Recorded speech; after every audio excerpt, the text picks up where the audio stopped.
ওকে আমরা অনেক হ্যাঁ বাবু ভাই এখন কি ইজি না হলে আপনি প্রয়োজনে ভিডিও অফ করে শুধু অডিও ইউজ করে এবং স্ক্রিন শেয়ার এই দুটো ব্যবহার করে যদি সম্ভব হয় বলতে পারেন।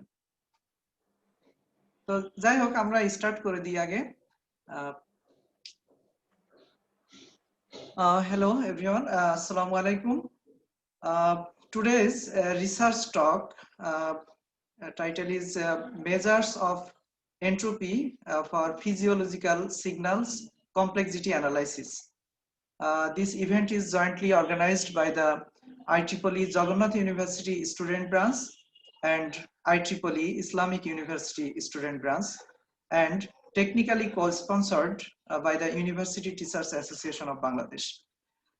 Me, Dr. Mohammad Abu Laik, Counselor, IEEE Jagannath University Student Branch, along with Professor Dr. Mohammad Jahidul Islam, Counselor, IEEE IU, Islamic University Student Branch, welcoming everyone to this event. Today we have our speaker, Professor Dr. Aktaruzzaman, member of IEEE and Professor and Chairman, Department of Computer Science and Engineering, Islamic University, Kushtia, Bangladesh. So before going to the main talk, I would like to request Professor Dr. Mohammad Jahidul Islam to describe briefly, in brief, about the activities of IEEE in general. Very short description I am requesting. Thank you, Dr. Abu Laik. আমি বাংলায় বলি। আমি প্রথমে ধন্যবাদ জানাতে চাই Jagannath university IEEE student branch এবং Islamic University IEEE student branch এবং আমাদের আজকের যিনি মধ্যমণি, যিনি মেইন স্পিকার রিসার্চ টকের, professor doctor Akhtaruzzaman, chairman department of CSC, Islamic University. আমার জানা মতে এটা মূলত একটা কোর রিসার্চ টক হবে। তো আমি সেই আশা করব আমাদের এখানে যারা পার্টিসিপেন্ট আছে, বিশেষ করে ফোর্থ ইয়ার মানে ফাইনাল ইয়ার প্লাস মাস্টার্সে যারা interested to do some research in some biomedical signal analysis, তাদের জন্য এটা খুবই কার্যকর হবে।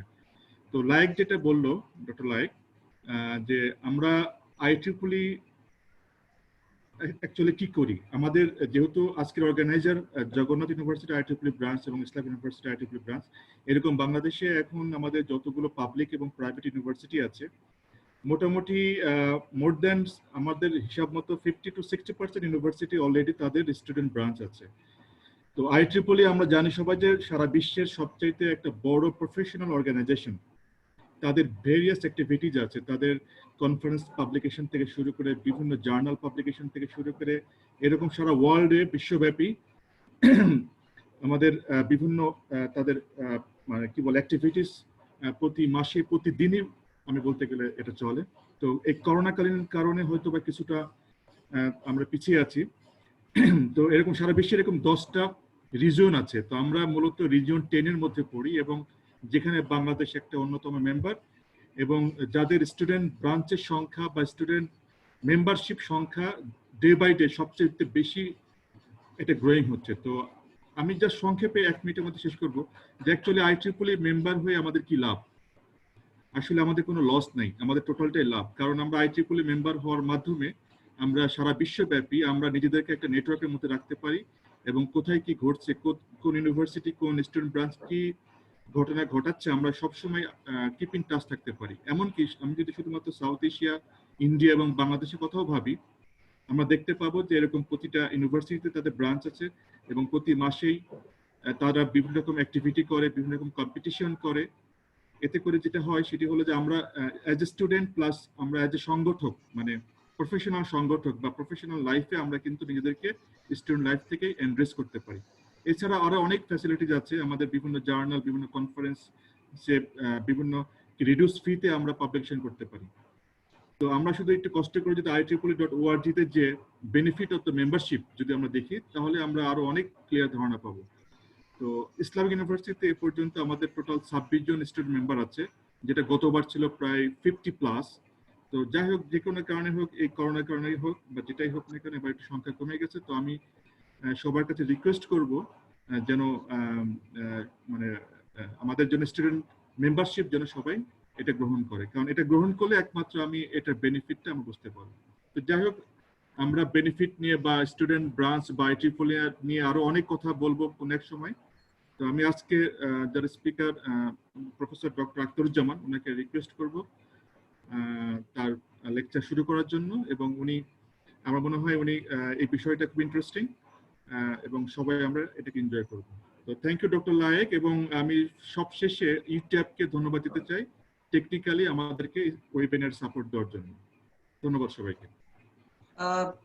So actually, thank you, Professor Dr. Mohammad Zahidul Islam sir, for giving a very brief and effective introduction on the IEEE activities and other benefits. So I would like to just briefly introduce about our today's speaker, Professor Dr. Mohammad Aktaruzzaman. As already you know, he is the professor and chairman, Department of Computer Science and Engineering, Islamic University, Kushtia, Bangladesh. He has a PhD degree from University of Milan, Italy, in 2015. And his research interests includes processing of biological signals, particularly ECG for features extraction and classification, especially focused on entropy metrics, sleep classification, and etc.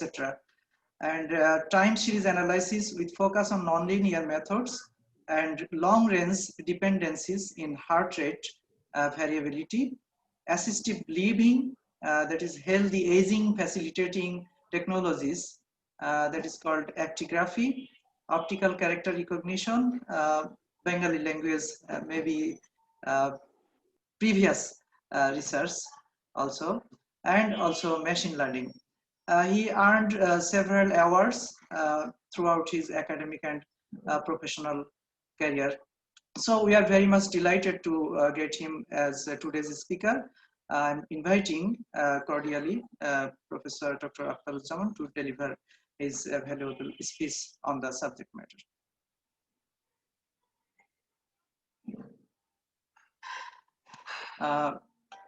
Unmute. Oh, I see. Okay. Okay. Okay. Good afternoon. I'm Mohammad Aktaruzzaman, and Professor of Computer Science, and currently serving as the chair of this Department of Islamic University. I would like to convey my thanks to Dr. Abu Laik, Associate Professor of the Department of Computer Science and Engineering, Jagannath University, and also thanks to Professor Dr. Zahidul Islam, Professor of Information and Communication Technology, Islamic University, and also the Vice President of IEEE Computer Society, Bangladesh.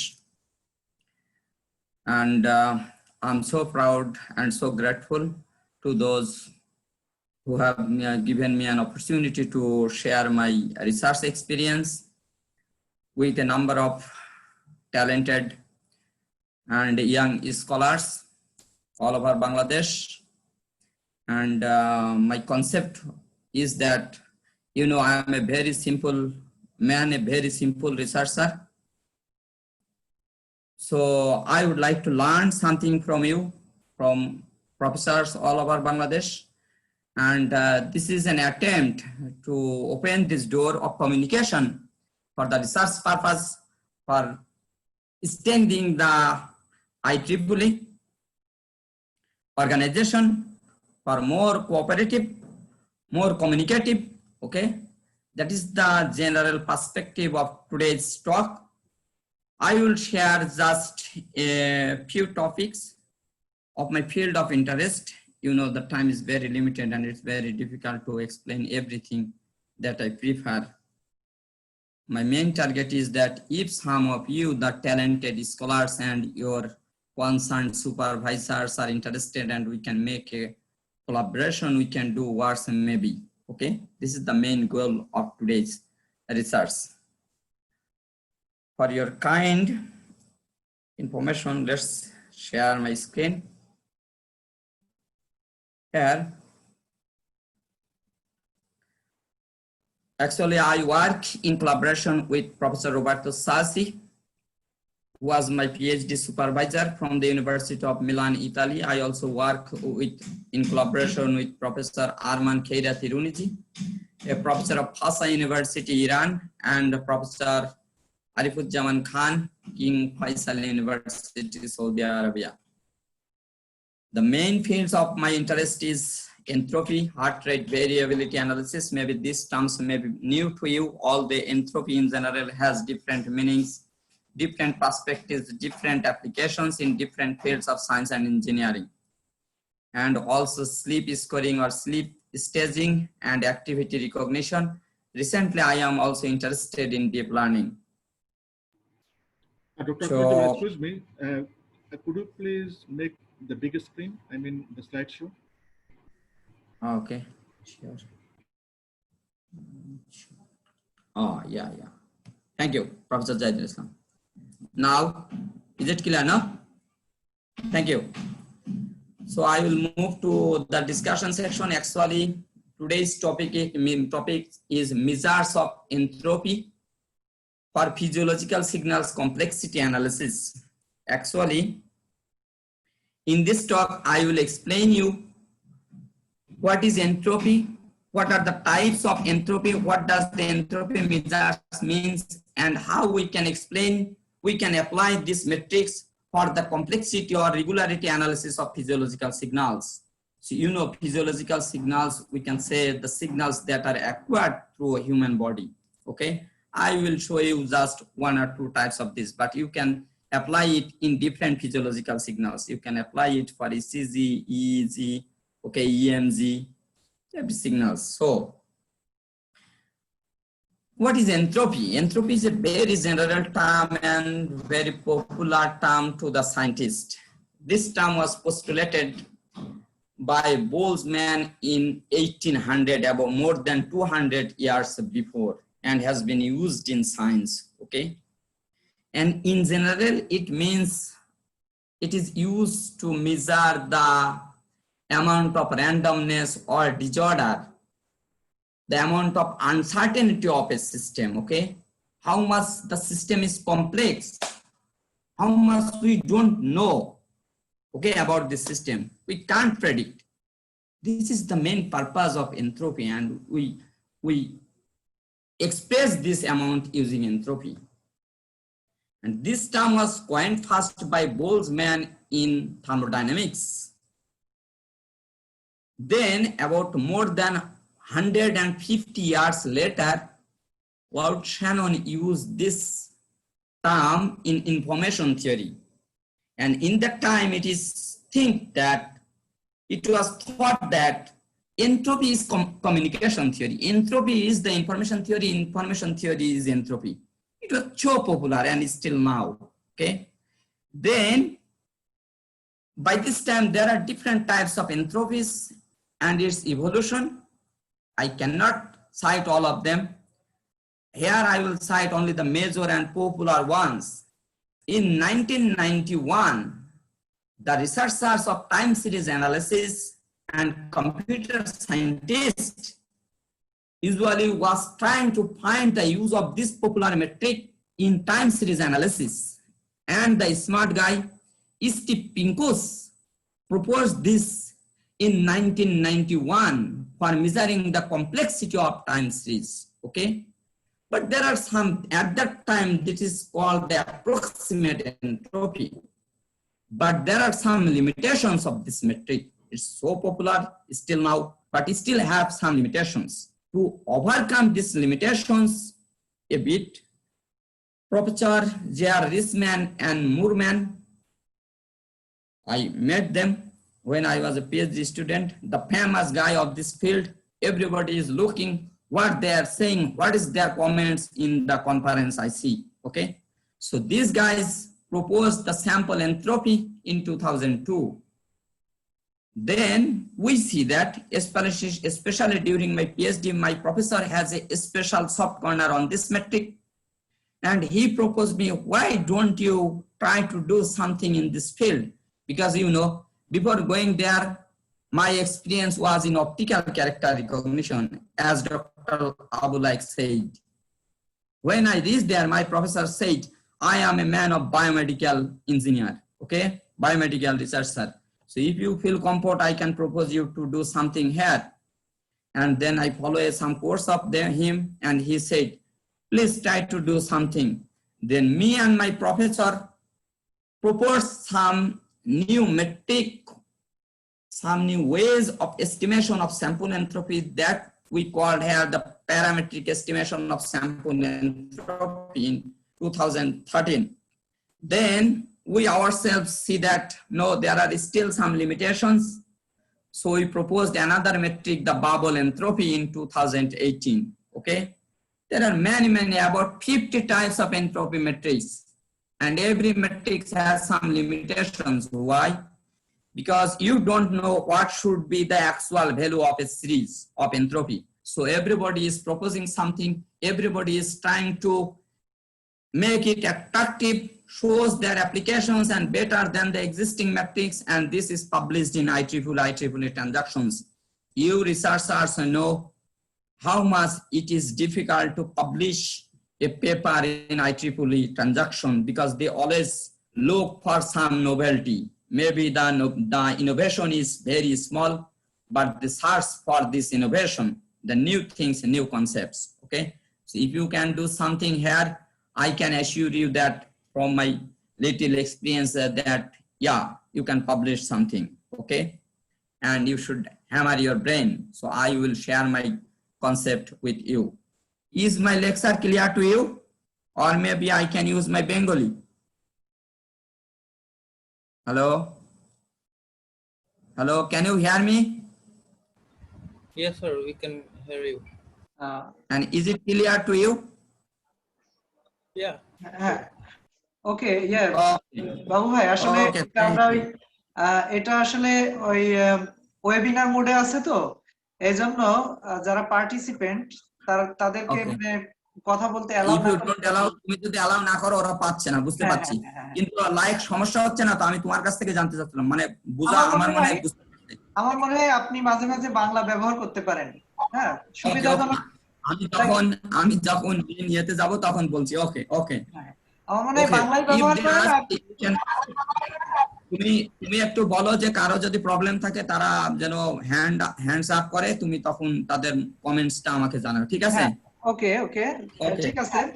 যারা participant আছেন তারা যদি কোনো সমস্যা থাকে তাহলে এই যে রেইজ হ্যান্ডস অপশন আছে যেটা, ওইটা ব্যবহার করে হাত তুললেই আমি তখন ওটাকে অ্যাড্রেস করতে পারবো, ঠিক আছে? আর তাছাড়া কোশ্চেন এন্ড আনসার সেশন অথবা চ্যাট বক্স ব্যবহার করতে পারেন, ঠিক আছে?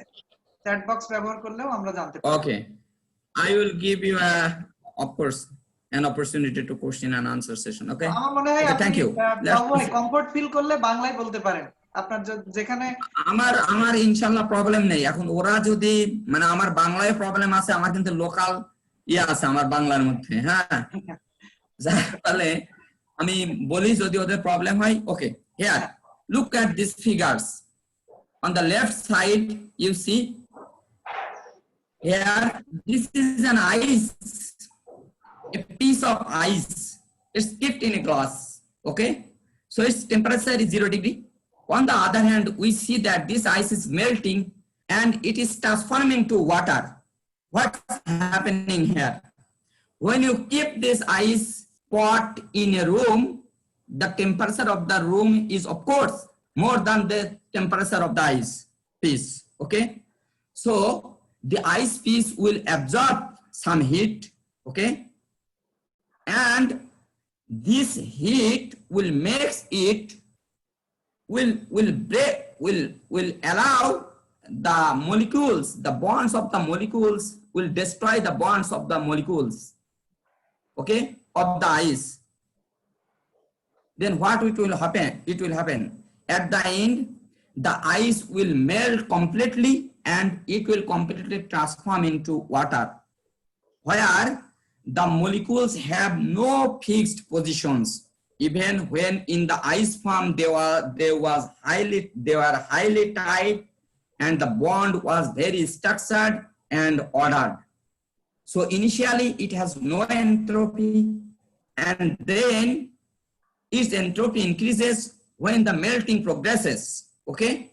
And this is the entropy concept in thermodynamics. You see, if some heat Q is transferred from the room and absorbed by the ice, then the entropy change in the room is minus QH by TH, because the temperature of the room is TH, okay? And it is radiated, it's going out, so we say this is minus. On the other hand, the ice is absorbing this heat, and so it is plus QC by TC.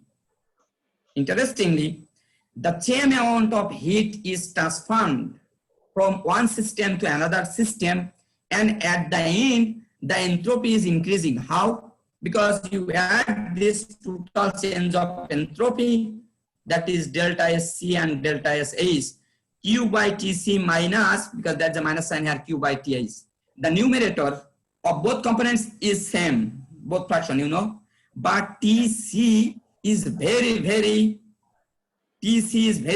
smaller than TH. So this fraction has a larger value than this fraction. This is the entropy. If somebody asks you how much the ice has been melted, what is the progress of melting of this ice, you will just give you a value, and that is the entropy, okay? Here on the right side, you see the desk entropy of a PhD students. I have collected this from the site of PhD Comics. You see, during the first year of PhD, those who have completed their PhD, they know the pressure on the human brain of a PhD student, you know. In the first year of your PhD, there are just a few books, a few notes, a few pen on your desk, but with time passing in your second year, third year, the stuffs on your desk will increase. So the disordered, the indisciplined, the randomness of your desk, the top of your desk will increase, and it happens to my life. Sometimes my professors comes to my room and said, Akhtar, yes, professor, today some guest will come to visit our lab. Would you mind if I make more disciplined your desk? Why not? Okay, I'll do. No, I can help you. Do your work. I will organize your desk. So you understand. So this is the entropy at the final year of a PhD student's desk. So much randomness. If you say, where is my pen? I don't know. Okay? You are so uncertain even. Where can I find? How much time it will take to find a large pen even from this book? A specific note, okay? This is in general the entropy, you understand. I think the concept of entropy is now clear to you, okay? Some applications of entropy here, as I told you, the pioneer of information theory, computer science is the Claude Shannon, and who shown the application of entropy in this field, especially for cryptography and data compression. For sending information from one end to the other end, I think the peoples of information science can have more idea than me. I am not so familiar in this field, but so far I understand when you, as a student of computer science, when we send some message from the sender to the receiver side, the message will be coded, okay, and will be separated into blocks, and in every block we will add some secret keys so that the third party of some adversary cannot, how I can say, hack this message, this information, okay? So we put some secret keys. That is the principal concept of cryptography. How strong is this secret key? You can measure using the entropy, okay? Another thing is data compression. When you will send some data, you have to code and you should think how much I can compress, okay? So that the cost is reduced and also the speed is fast. And so we'll compute the minimum number of bits required per message in the block. That is also measured by the entropy. I will show you later, okay? Later with Pinku's development, we see the application of entropy in time series analysis. Every physiological signal is a time series, okay? We will get value the recording with time, okay? And we'll we show its application. Also, it is used in image and speech processing. There's the maximum entropy can be used for segmentation. There are lots of applications of entropy and it's so useful. That is why, and especially approximate entropy and sample entropy from its, the introduction of it in 1991 and 2002, there are more than 400 or 500 publications only on this matrix, okay? In the literature, if you study, you will see. So what's the basic mathematical definition of entropy? Here, entropy means the entropy of a discrete random variable that is given by Claude Shannon. If you have some random variable x and which is discrete in nature, then its entropy is the p of x log b p of x. Here p of x is the probability mass function of this discrete variable, okay? And log of b is the base of this log. You can use any base, but in general we use the natural logarithm, okay? And the information content for any event E is minus log of p is. Maybe there is some question already arise with you. Why this negative sign, okay? Why? I will answer you. This negative sign is due to the fact that, you know, the operand of the log operator here is a probability. And you know the value of probability ranges between 0 and 1. And log of probability is always minus, but entropy cannot negative, okay? So to make it positive, we use the sign negative here, okay? This is the entropy or the entropy in general of a discrete random variable. There is an example you see. Let x is a variable that takes a symbol of Roman alphabet. Here, only 4 symbols I have shown just for simplicity. And you see the probability of every symbol. Here, it is shown there are only 3 A's, only 7 B's, only 4 C and 6 D's out of 20. I compute their probability of every symbol. That is an event, okay? And the average information of this variable is P of A according to this minus P of A log P of A minus P of A log P. At the end, we will get the entropy of this random variable, okay? This is some basic entropies we should know to explain the approximate entropy, sample entropy. That is where I am giving you some idea. If x and y are 2 discrete random variables with joint probability mass function P of xy, then their joint entropy H of xy is given by summation of P of xy log of joint and probability of P of xy, okay? So it depends on the probability mass or probability density function, in this case probability mass function. If the conditional entropy of some discrete variable y given x is joint probability of P of xy log of conditional probability of y given x. That is a chain rule. If we want to compute the joint entropy of 2 discrete random variables, we can express it as the individual entropy of first random variable x and the conditional entropy of second variable given the third variable x. Similarly, for 3 variables here, the joint entropy of 3 variables x, y, z is the individual entropy, and conditional entropy of some variable x and the conditional entropy of second variable y given the first variable x, the conditional entropy of third variable z given the first 2 variables y and x. In this way, we can compute the joint entropy of any number of variables, okay, in a process or in a system. Now, so far we know, now from this discussion till now we see that the entropy of a random variable depends only on its distribution, only on the probability distribution, only on the probability mass function, okay, and nothing more. It does not depend on the actual value. It depends only on the probability density function or probability mass function.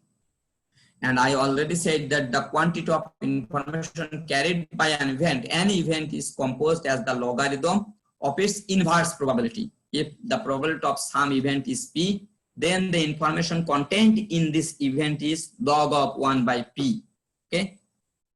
And this definition, so from this definition, we see that the event, we see that high value of information corresponds to the rare events with less probability and zero information to events with high probability. If the probability is 1, the information content is 0. That means we know everything that it will happen. There is nothing that we don't know about this guy. Okay. Okay.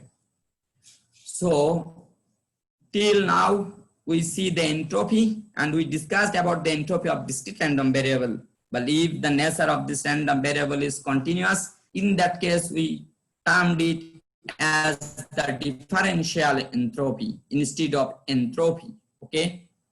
And the differential entropy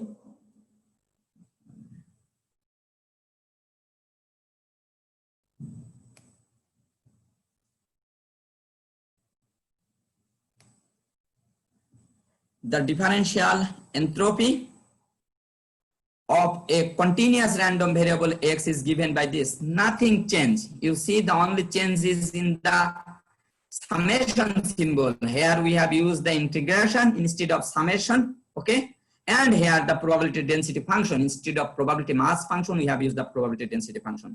Similarly, and here this just for the distribution of and summation. Let's skip it. So we see that the entropy of a random variable actually depends on its probability density function or probability mass function. There are different types of probability distribution. It can be normal distribution, it can be uniform distribution, it can be binomial distribution, it can be Poisson distribution, okay, and so on.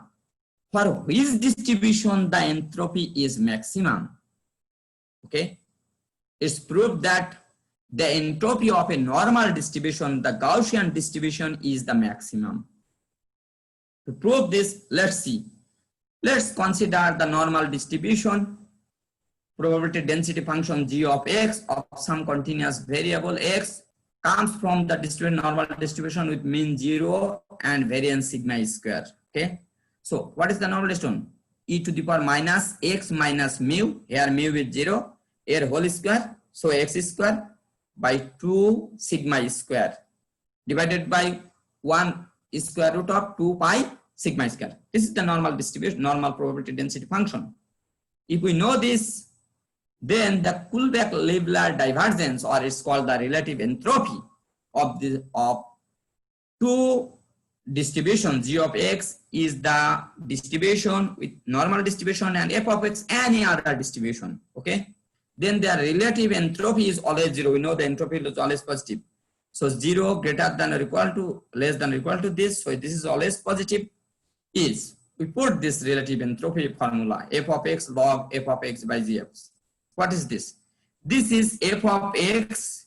If we simplify this, f of x log f of x and minus minus. So plus f of x log g of x. So this is the cross entropy of f with f, or this is the entropy of a distribution with f, and this is the cross entropy of two variables f and g, two distributions. Okay, so we can write f of fg, and this term, the summation of this term is positive. How? If f of g is greater than h of f. So h of f, h of f, we can write h of f, and if that distribution, if g is f, then this is 0. If g is not f and it has more values, then only this term is positive. So we can conclude that the entropy with this normal distribution is maximum. So the entropy with Gaussian distribution is always maximum. Two other basic entropy, differential entropy and differential entropy, joint differential entropy and differential entropy rates. Here, this is just a set of joint. In a process, there are a set of continuous variables, their probability density function, joint probability density function, and their joint entropy. What is the differential entropy rate? This term is new.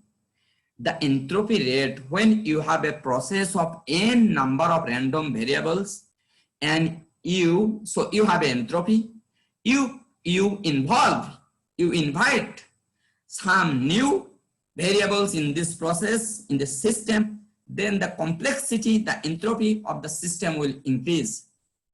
If these variables are independent and identically distributed random variables, then the entropy of every random variable is same. And we can write then the contribution in entropy of every variable is same. And so the entropy rate, that is the entropy for a single random variable in this process, can be represented in this way: limit n tends to infinity, 1 by n, the joint entropy of n random variables. Or this is the entropy for the last random variable, the conditional entropy, when the entropy of previous n-1 random variables are known. Okay, so this is the differential entropy rate. And in fact, the approximate entropy and sample entropy, that Pinkus, the smart guy, now he is mad, I don't know why. And the other entropy metrics are the differential entropy rates. Okay, Steve Pinkus proposed this, I already said, in 1991, and sample entropy was proposed by this guy. One of them is a professor of computer science and another is a professor, a doctor, famous doctor. Dr. Eastman is a famous doctor. Okay, now another entropy parametric, sample entropy and bubble entropy, that's our metrics we developed, we proposed this. Before going to the details of this entropy matrix, let's see. So if you have a long series, okay, so till now, what we see, if you have a constant, a variable that takes always the same value, consider this, a continuous variable that always takes the same value. Continue, let's consider a signal of 5 volt, okay, a DC signal. This is the signal, this is a variable. So what will be the entropy of this variable? The entropy of this variable is 0. Why? You know everything, you know everywhere, there is no fluctuation, no uncertainty. If you know the value at time 0.1, you can know the value at any time in future up to infinity, okay? So its entropy is 0. Similarly, the deterministic signals, for any deterministic signals, this entropy is 0. Okay, why? Because this is completely known if you know the fundamental pattern. So the entropy depends on, but if you consider some random signals, it is random, but it may possible that there are some small patterns, there are some microstructures, okay? There are some microstructures that has repeated several times. And then the entropy of this sequence depends on the repetition of these microstructures. If you catch this microstructure, you can compute the regularity or complexity of these signals, or of this. If there are a number of signals, so it's a process and you can compute the entropy of this process as a whole, okay? So you have to discover the microstructures. How many microstructures? The size of this microstructure can be just a single element. So if you consider some single element, and these elements may be repeated in this series several times. You consider another single element, it has been repeated several times in the series. In this way, if there are a series of n values, and if you construct some microstructures, some vectors of length m, then you will get a total number of n minus m plus 1 distinct patterns or distinct microstructures. Now we will check the repetitions of these microstructures. We will compute the probability of these microstructures, and at the end we can compute the entropy of this sequence, because we have constructed actually a probability distribution of these microstructures, okay? And that is the principle of computing these differential entropy rates, this metrics of approximate entropy, sample entropy. But maybe in there, maybe not maybe, I already know, there are in the computations, they have applied these methods in some way that makes some biasness, that makes some problems, and has made it dependence on the selection of some parameters. I already discovered this parameter, two of these parameters. The one parameter is the series length, because in definition, in theoretically, this series length should be infinity, tends to infinity. And another parameter is the embedding dimension, or the vector size, or the microstructure size that you will construct. It can be a single element, it can be a 2 element, it can be 3 element. And with increasing this dimension, the size of this vector, the chance of matching this vector, the chance of repetitions will decrease. Okay, so the information will increase, and the number of matching will decrease. Okay, and even it may happen that there is no matching at all. Okay, so we should consider this. What should be the proper choice in practical? We have to deal with sequence of finite length sequence. So we are also limited by the selection of these parameters M, and another parameter I will introduce you soon, the tolerance of mismatch, because we will deal with continuous variables. Okay, so in continuous variable, actually this variable takes the real numbers, and if you want, here I have considered a series. Here I called it RR series. I will explain later what is RR. Just say this is a series, time series, okay? And it contains a set of real values. What are these values? These real numbers, you know. And if I construct this small vector of 3, vector P1 pattern of length 3. So first 3 components constitute the first vector. The second vector starts with shift 1 to the right, and the second vector starts from here. Then the third vector, there is some here, it should be 0.77, okay? Then the third vector from here, I did not change, however. There should be 0.9, 0.77, 0.93 first vector. Second vector should be 0.77, 0.93, 1.02. I changed this, but I forget to update this. Okay. Then the third vector 0.93, 1.03, 0.78. In this way, there are 9 values. So if we consider the embedding dimension or the pattern length m equal to 3, we will get 9 minus 3 plus 1, 7 different patterns here. Okay. In this way, we will construct these patterns. But we have to find the matching between these patterns. You know, these are real numbers. So how you will find the match? We will apply computer algorithms, okay? So if these real numbers, these values can be changed by just 0.0001, and the computer will say, no, these two patterns does not match. So what we have to do? We have to consider some tolerance of mismatch. We have to sacrifice something. We have to consider some threshold that, okay, if the mismatch between these two patterns are within this range, we'll say, okay, both patterns match, they match, okay? And we will count them as repetition, okay? So here, in this way, you see, we have constructed these patterns, and then how we will compare this matching? The matching will compare by this threshold R, and will compare two patterns will match in pairwise. That means the first element of first pattern will compare with this first element of second pattern. This is the norm 1.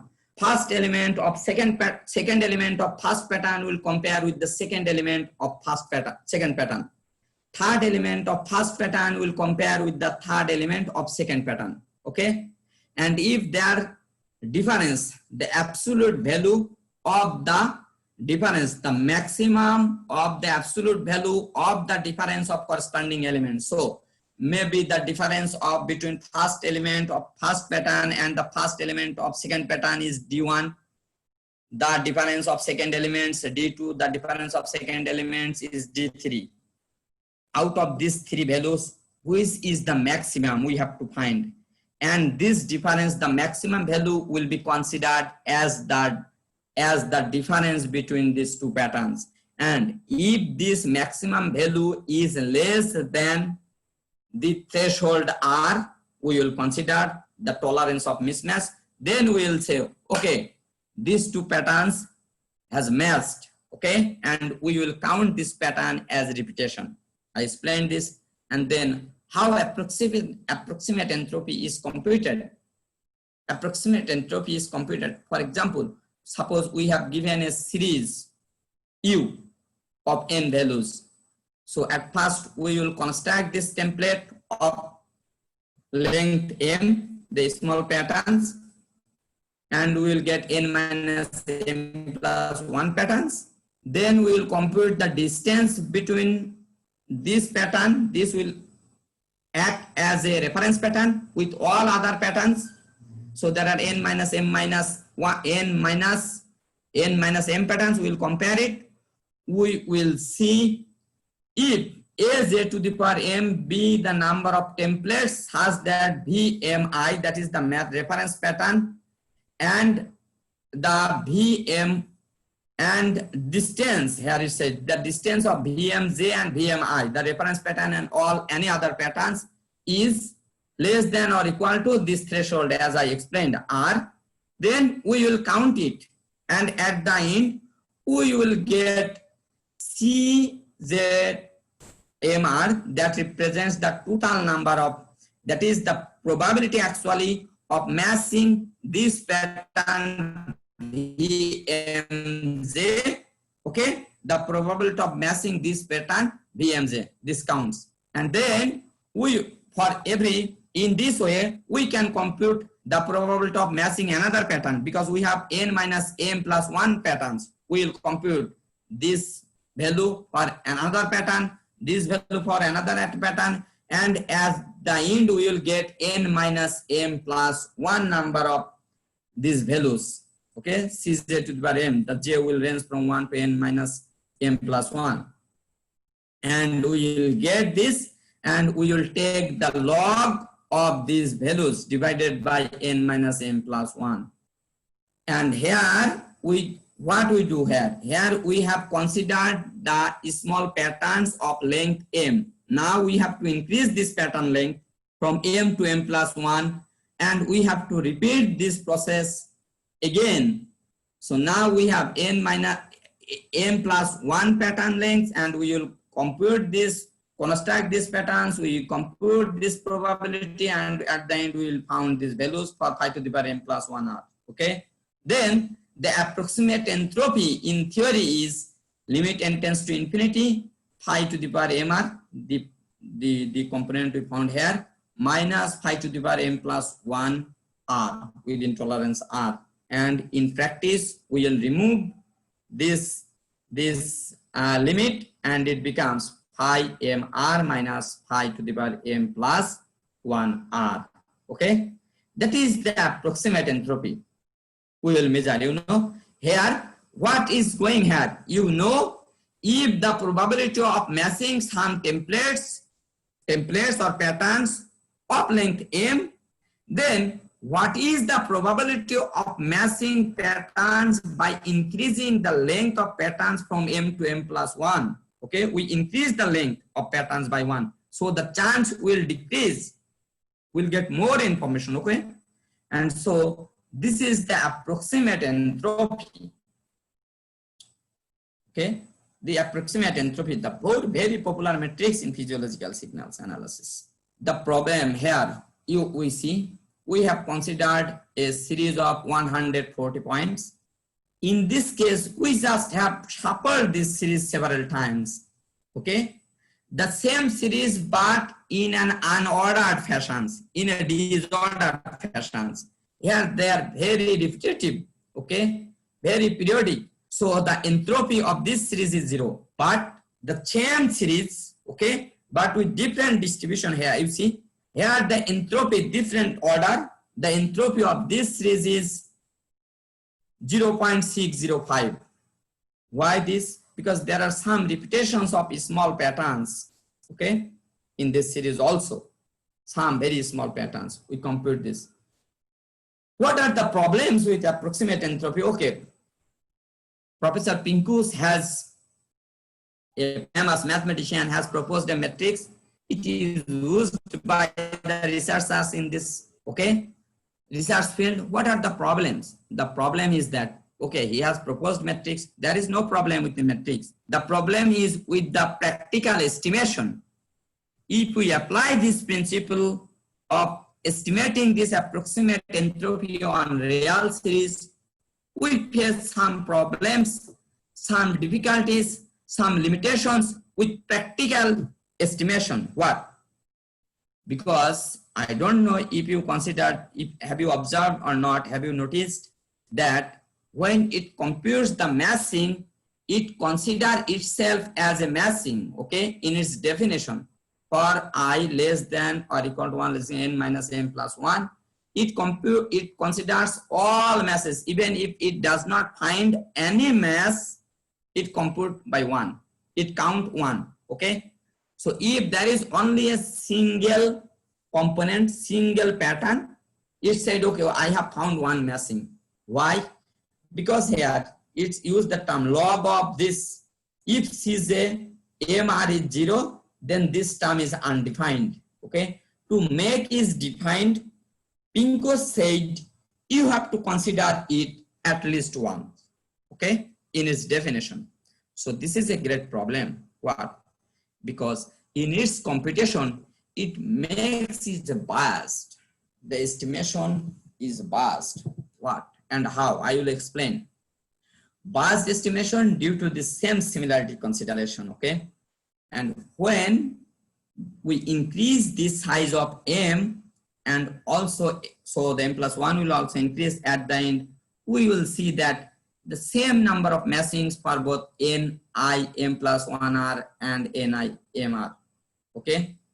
So no, we will not, I mean, then ni mr will, while tends to 1 while increasing m, because we don't found so much massing, okay, when we increase this pattern length m, so it will be also tends to 1. What will happen in that case? Sorry, this will, since NIMR tends to 1 while increasing m, the problem is you notice that the approximate entropy estimation is just phi ps mr minus, so phi ps tends to also phi ps m plus 1r, the same values. And what will happen? These two components are same, so the approximate entropy will tend to 0. In fact, maybe this is not 0, and this happens only because we have computed, we don't find some massing, and both of them goes to the same value 1, and this reduces the entropy, increases the regularity, reduces the complexity, okay?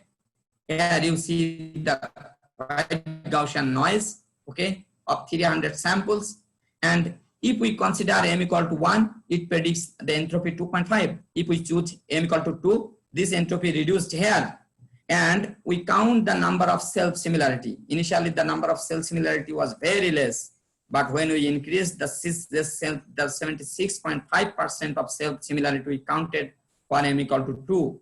If we increase m equal to 3, the self-similarity rises to about 90%, and 4 is 100% similarity. So that is just that the approximate entropy is 0. This means the series is very regular, but in real, no, this is white Gaussian noise, the most unpredictable series with the maximum entropy, okay? So selection of m is a matter.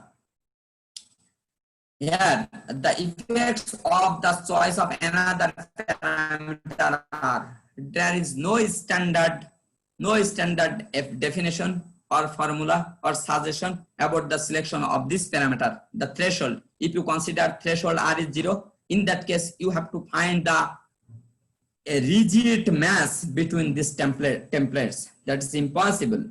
If you increase this massing, this threshold, it will find the more number of massing, but how much you will tolerate, okay? Is there any value? No. Some guys say that, okay, and he's also a famous professor of this field. He said, okay, we will try and we will find for which value of r the entropy is maximum, we will consider this. In our research, we proved that no, this is not, it does not work always. How? Here, we have considered two Gaussian series. two autoregressive process whose probability density is Gaussian normal. Okay, so its entropy should be more or less same. Here you see we have considered two Gaussian process. I don't know how much you know. I will explain a bit later. Two Gaussian process.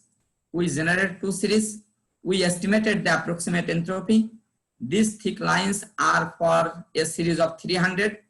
We generate this 200 synthetic series using Monte Carlo simulation. When you have a model, so you can generate synthetic series of any length, okay, having these properties of this model.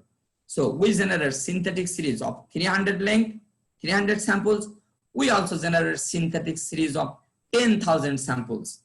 We repeat this series generation 200 times of 300 samples, and we estimate their approximate entropy. We consider their average as the entropy of the process, okay?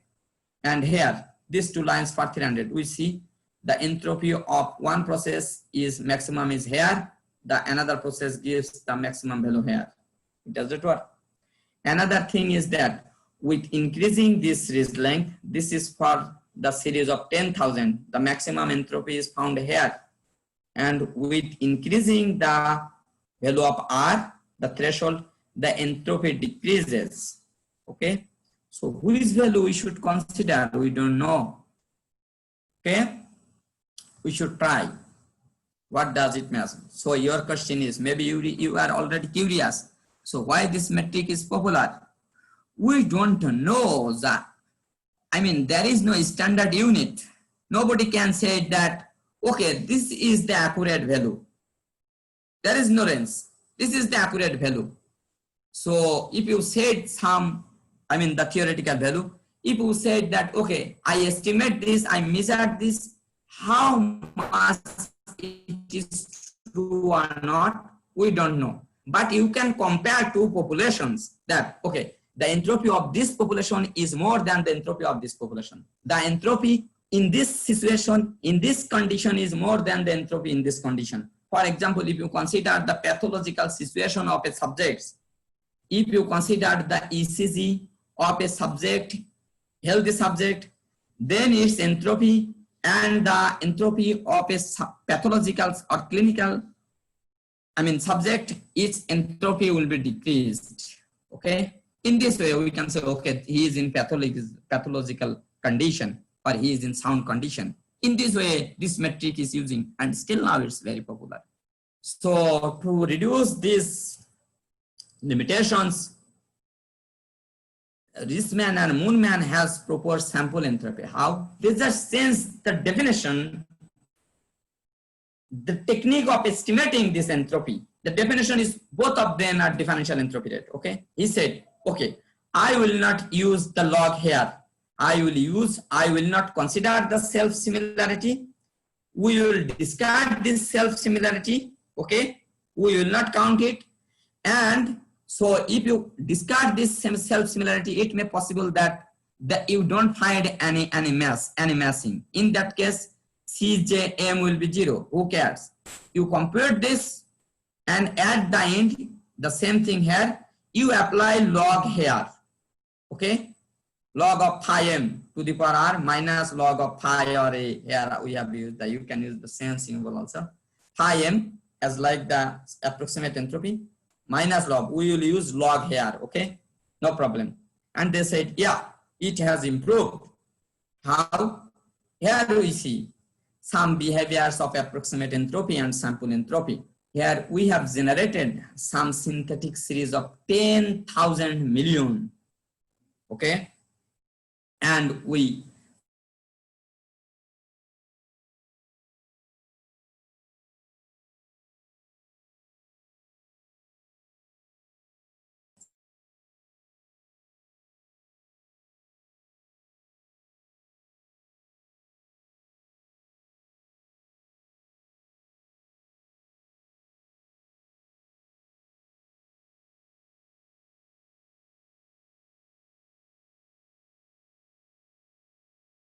select different values of m and the effects of for m equal to 1 approximate entropy starts from 1.5 for a series of 100 length, but approximate entropy for the same series starts at 0 when m equal to 4 or m equal to 3. So the selection of m has a great effect, okay? But all values converges in a very short, very long length. Even for 10,000 samples, this does not converge, okay? Here you see, it still requires time, the series length to converge. Here we have, let's share the concept that Douglas E. Lake, another scientist, he proposed the mathematical derivation for approximate entropy and sample entropy of a Gaussian autoregressive process of order 1. And then we have shown this dotted line, and we see that all these values converges. Even approximate entropy for larger values of m does not converge even for 10,000 samples. And these are the samples of sample entropy. You see, the sample entropy converges very rapidly. You see, for 1,000, after 1,000 points, for smaller values of m equal to 1, 2, even for 3, they converges. But here you see the approximate entropy has very less standard deviation, because we have computed this series several times using Monte Carlo simulations. We have generated synthetic series and we consider the average of them. You see the thick lines, solid lines, and these dotted lines defines the boundary, okay, the standard deviations of this estimation. Here you see the sample entropy converges, but it has a large standard deviation, the variance for smaller series length, okay, and even it is undefined even for very short series. It is undefined. So what is the problem with the sample entropy? It has good, it converges good, but the problem is that it is undefined. We can't find some reliable value for short series. But in our real life, sometimes it may possible to estimate this matrix on a short series. What can we do? Sample entropy cannot be applied. Approximate entropy is very vast, far from the theoretical one. Okay, so what can we do? We don't know what should be the accurate measure. Okay, these are the limitations of short series. So what is the parameters recommended? Till now, the values of m should be m equal to 1 or 2 or 3 at most. 1 for short series, 2 or 3 for long series, depends on the series length. You have to select. The value of r is better to use r as a standard deviation of this series, and this ranges from 0.25 to 0.15 times standard deviation. Okay, you can select, you can try for this, and you can see for which it provides the better result for your target research. Okay, if it is for classification or analysis, you have to, try and mess. We think that in 1956, Kay and Maple, two scientists, proposed the parametric estimation of power, parametric approach of power spectral estimation of a short series. Because you know, physiological signals are non-stationary when the series is very long, but for short term, they seem stationary, okay, and they behave the linearity, okay. So it's possible to model this short series using a linear model, okay, and if you can model this, then you can generate a series of any length that characterize this. And so Kay and Maple proposed a parametric approach of power spectral estimation. Okay, power spectral density estimation. There are twice non-parametric and parametric approach. For example, the non-parametric is the parallelogram approach, and the parametric approach means you should fit the model and you should find the power spectral density of this with respect to this model. Okay, and you see two signals here, the power spectral estimation. This is the non-parametric or parallelogram approach, and this is the parametric approach.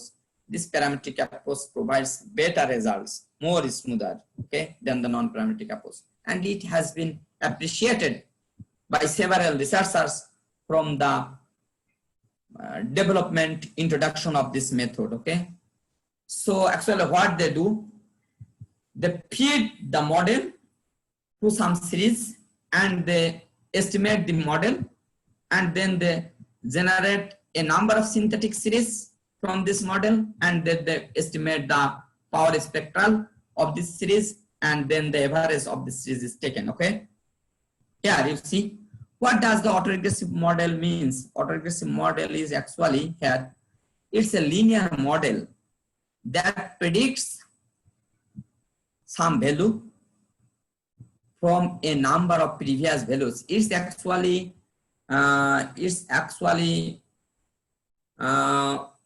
predicts the correlation of samples, correlation between samples of a series. Okay, if the samples of a series are more correlated, then the model coefficients are closer to 1.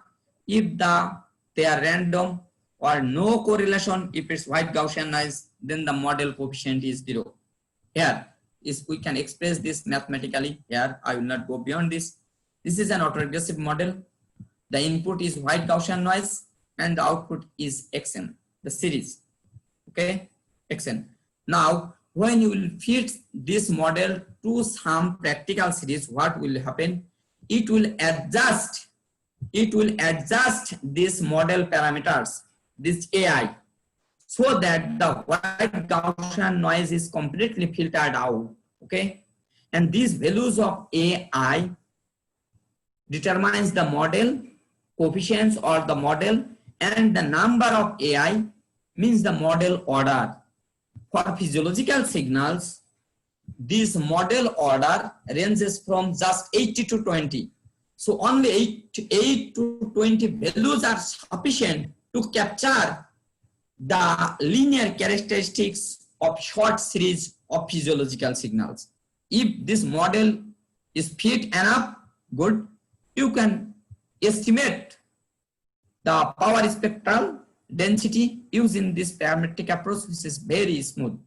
Okay, so we applied this for entropy estimation from short series, and we called it parametric estimation of sample entropy. Okay, so we will estimate sample entropy, but we propose a parametric technique. Okay, in fact, why this autoregressive model? You know, the autoregressive model is a autoregressive process. It has the probability density of Gaussian normal probability density. So we know that the entropy depends on its probability density. In real series, we don't know its probability density. That is, we cannot mathematically compute the entropy.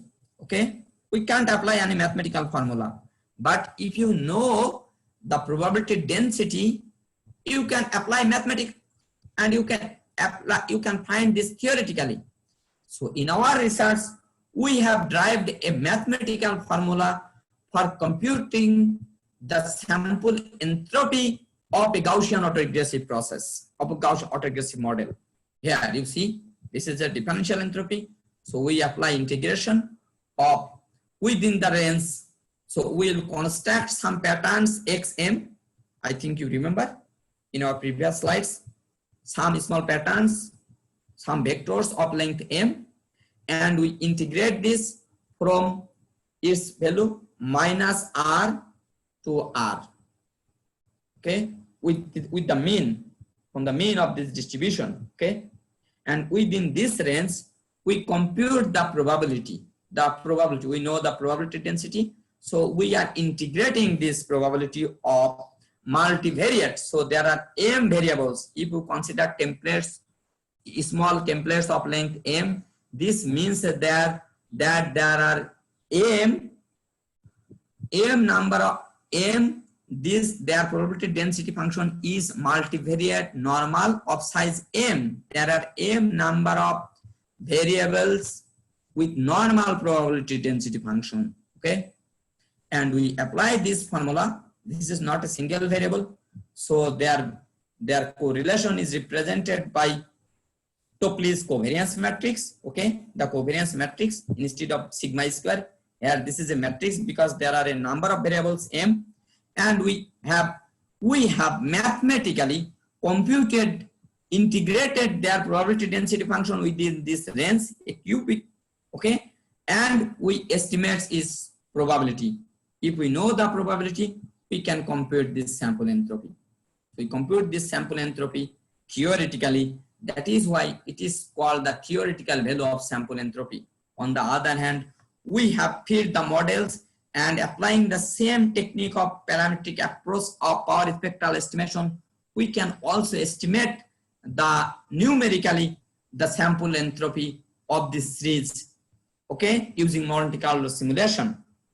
And since we have the theoretical, it depends on the selection of m, okay, and we can say, okay, you see how far the estimation is from the theoretical one. Look at here. So as I told you, Lake derived an analytical expression for sample entropy, that is the sample entropy Lake. We derive this, okay, Lake this for autoregressive process, with this for real-time series autoregressive model. So when look at the left figure here, these two solid lines, they are the Lake sample entropy, the dotted lines, sample entropy L, and the approximate entropy, these lines and these Lake drives for some autoregressive model of order 3. Then we apply our approach, that is the sample entropy theoretical. These are the sample entropy theoretical completely overlapped with Lake's estimation. And this is the parametric estimation, you see, even for very short series, 10 points, only for 10 points, where the sample entropy estimation was impossible. We make it possible for very short series, only for 10 points, okay? And a very smooth estimation, and you see it converges rapidly with the theoretical estimation. And this is the approximate entropy parametric estimation, okay? But approximate entropy is vast, so we proposed parametric estimation of sample entropy, okay? This, which was impossible to estimate according to the definition of Riesman and Moorman. And so here we see that we increasing the model order m. If you select m, the embedding dimension, you know, in theory m tends to infinity. M, the dimension m should be tends to infinity, okay? So if you increase this m in theory, the estimated sample entropy theoretical we proposed converges to the sample entropy Lake. When m tends to infinity, I mean when m is more than the model order, the model was of order 4. When m is greater than or equal to 4, both entropy matrix converges. Nice. But what are the limitations of this parametric approach of sample entropy estimation? You know, we have approach parametric approach. A parametric approach is better if the model is better.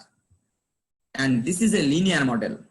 So if there are some non-linearity, this is a Gaussian probability density function. The probability density function of this model is Gaussian, normal. If there are some non-linearity, some non-Gaussianity, to identify this model, it assumes that the series is stationary.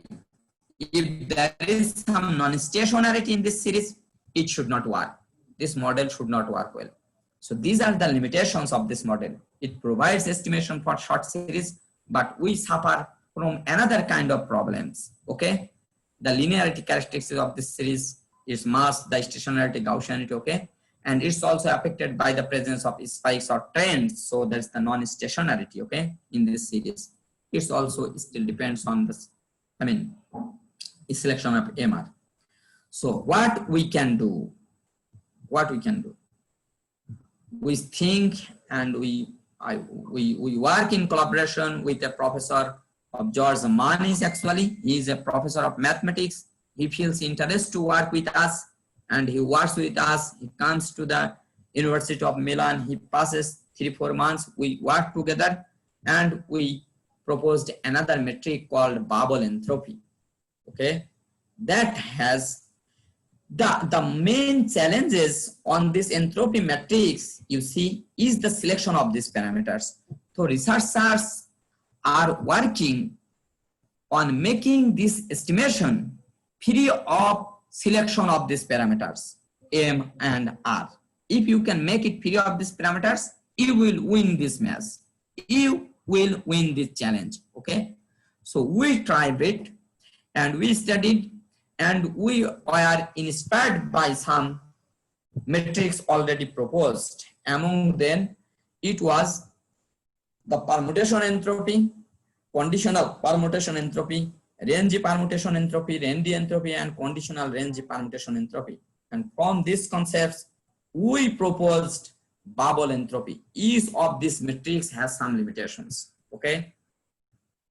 We proposed bubble entropy, which is completely free of the selection of the scale factor R. It has significantly reduced the selection of M. I will show you, okay, this entropy. So let's see a bit lightly this basic entropy matrix, permutation entropy. What is permutation entropy? We are very familiar with permutation. So we have a series of real numbers.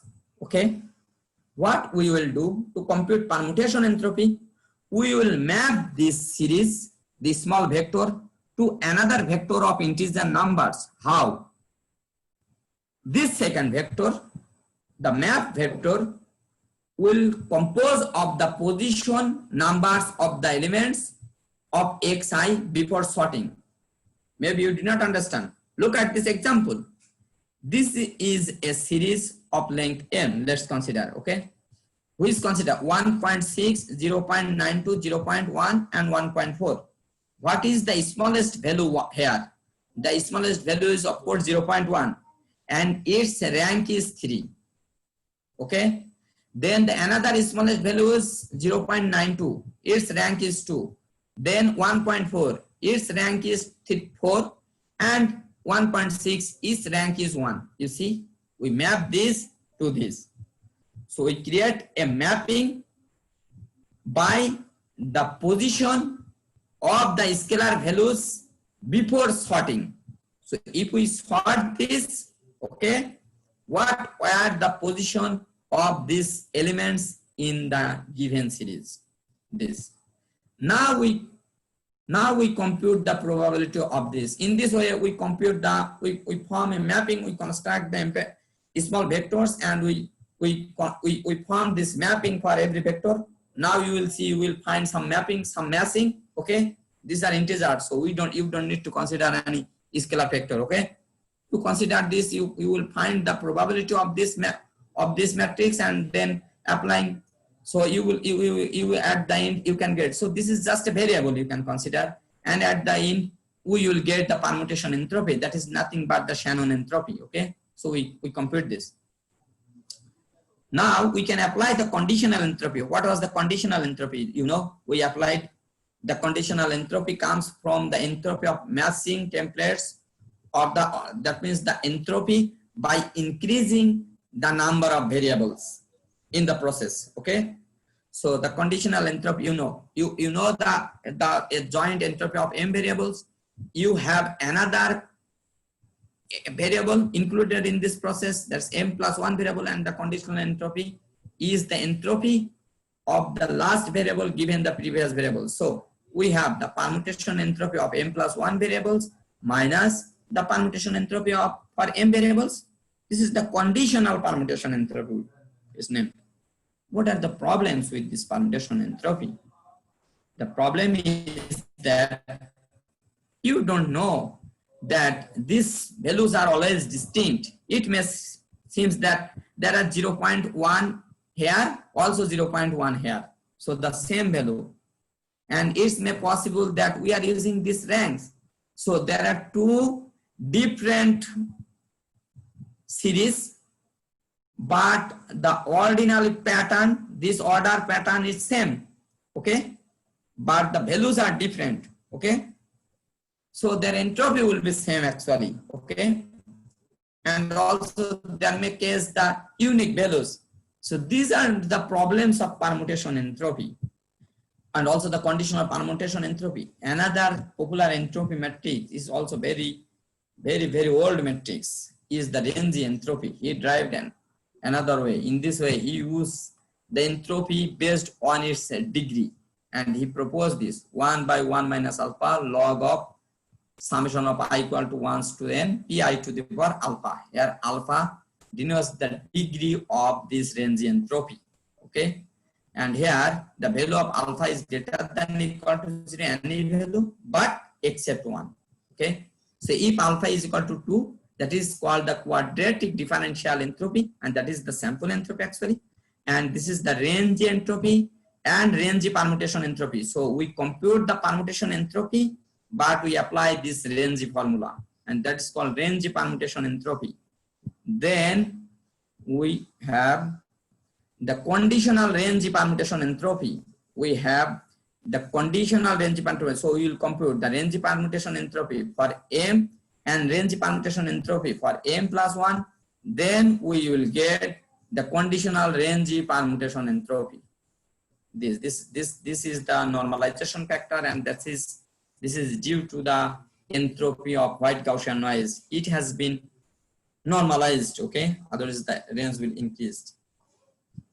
Just the trend is high, always is increasing the m. So at the end, inspired by this, we have proposed the bubble entropy. How and why it's called bubble entropy? Let's see here. How to compute this bubble entropy? We did not construct these ordinal patterns. Okay. Instead, we sort each vector xi of m elements in ascending order. We will sort these vectors. We don't care what are the unique values or repetitions. We don't know. We just sort this order. We construct small vectors of length m. We sort these vectors and we count the number of swaps ni necessary for this sorting. So if you sort a series of n elements, you have to swap. You know the bubble entropy in different phases it swaps. Okay, there are many swapping. We count this swapping.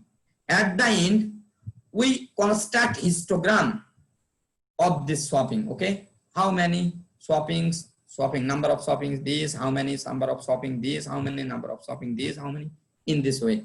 And we have a histogram of the, we compute the probability of this swapping. Okay, the number of swapping, and then we compute this for embedding dimension m, that is the small vectors of length m.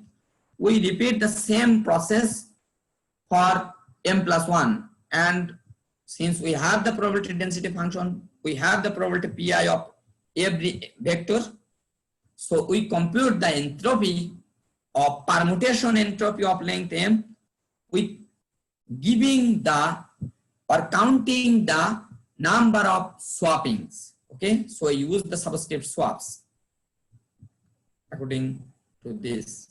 Okay, the range entropy, this here we put this formula, and then we do the same for embedding dimension or patterns of length m plus 1. We apply conditional range permutation entropy. Okay, and but using this swapping based on bubble sort. That is why it is called bubble entropy.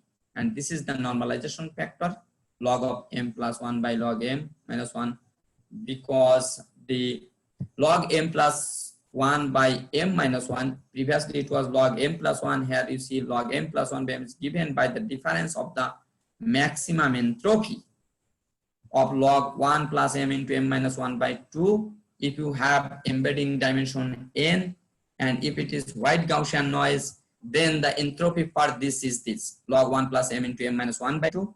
And if you increase this dimension from m to m plus 1, you see this is log m plus 1 into m plus 1 minus 1, so m by 2. So here, so a is m plus 1 by swap divided by log 1 plus m into m plus 1 by 2 minus a swap m divided by log m in 1 plus m into m minus 1 by 2. If we simplify this, we'll get this actually. Okay, this is the bubble entropy. I have the code.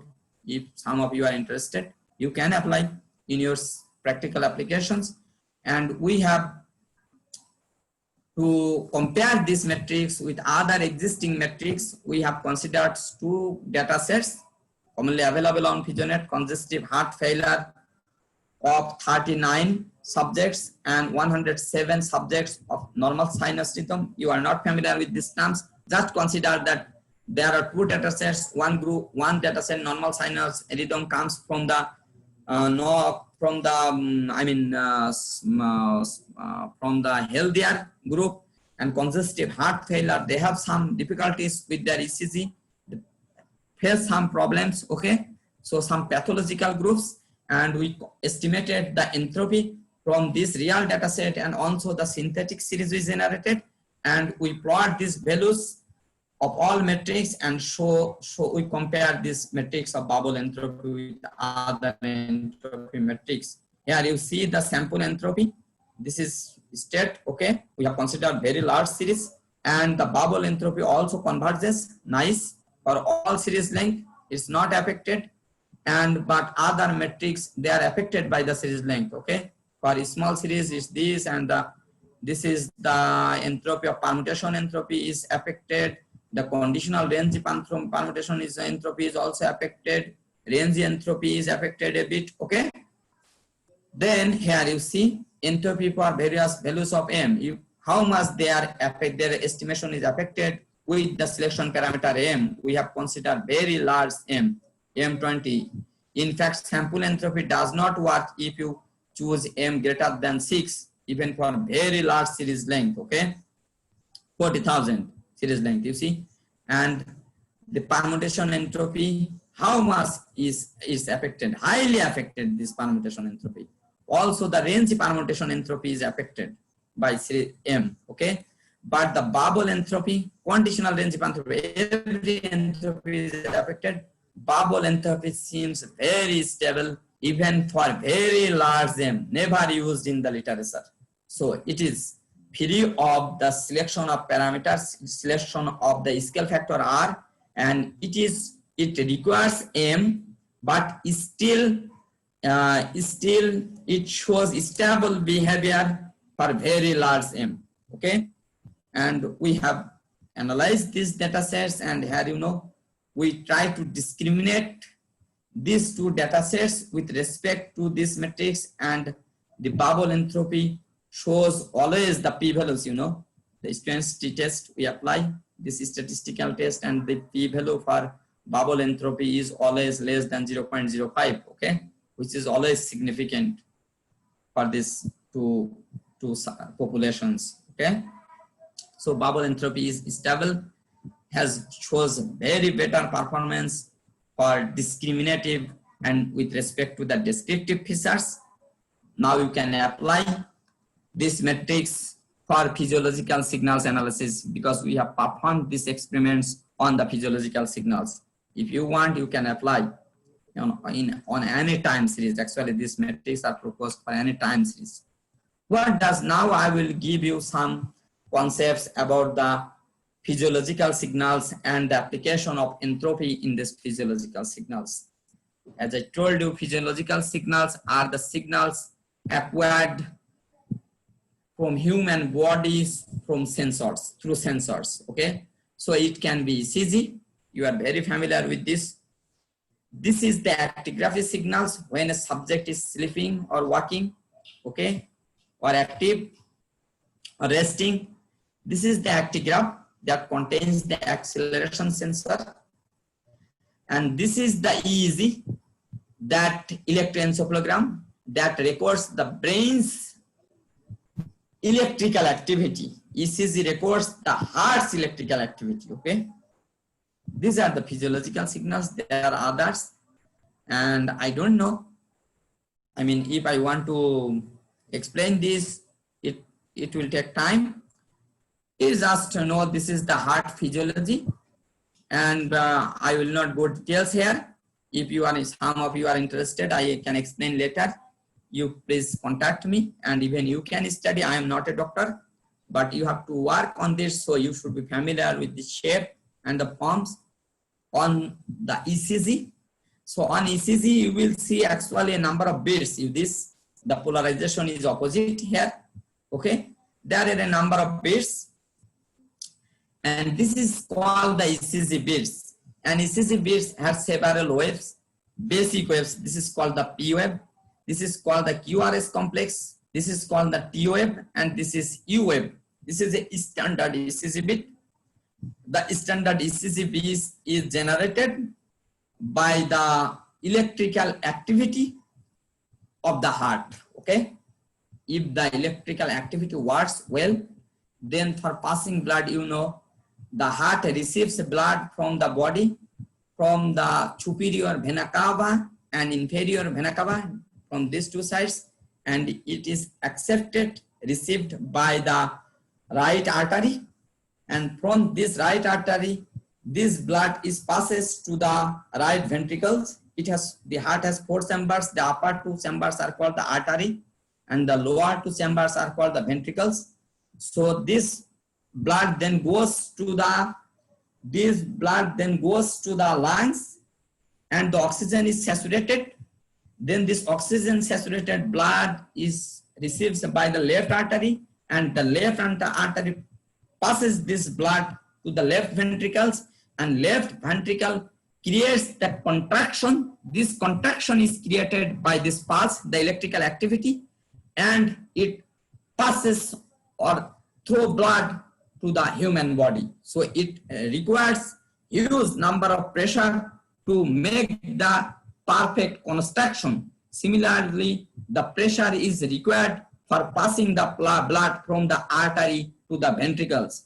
The pressure required for the artery to pass from the artery to the ventricles is called the diastolic pressure, and the pressure for making the contraction of the ventricles to pass the blood to the human body is called the systolic pressure. That is why those who are familiar with the blood pressure, I mean, taking the measure of blood pressure, in the stethoscope, you will get 2 sounds. These 2 sounds indicate the passing of bloods, okay?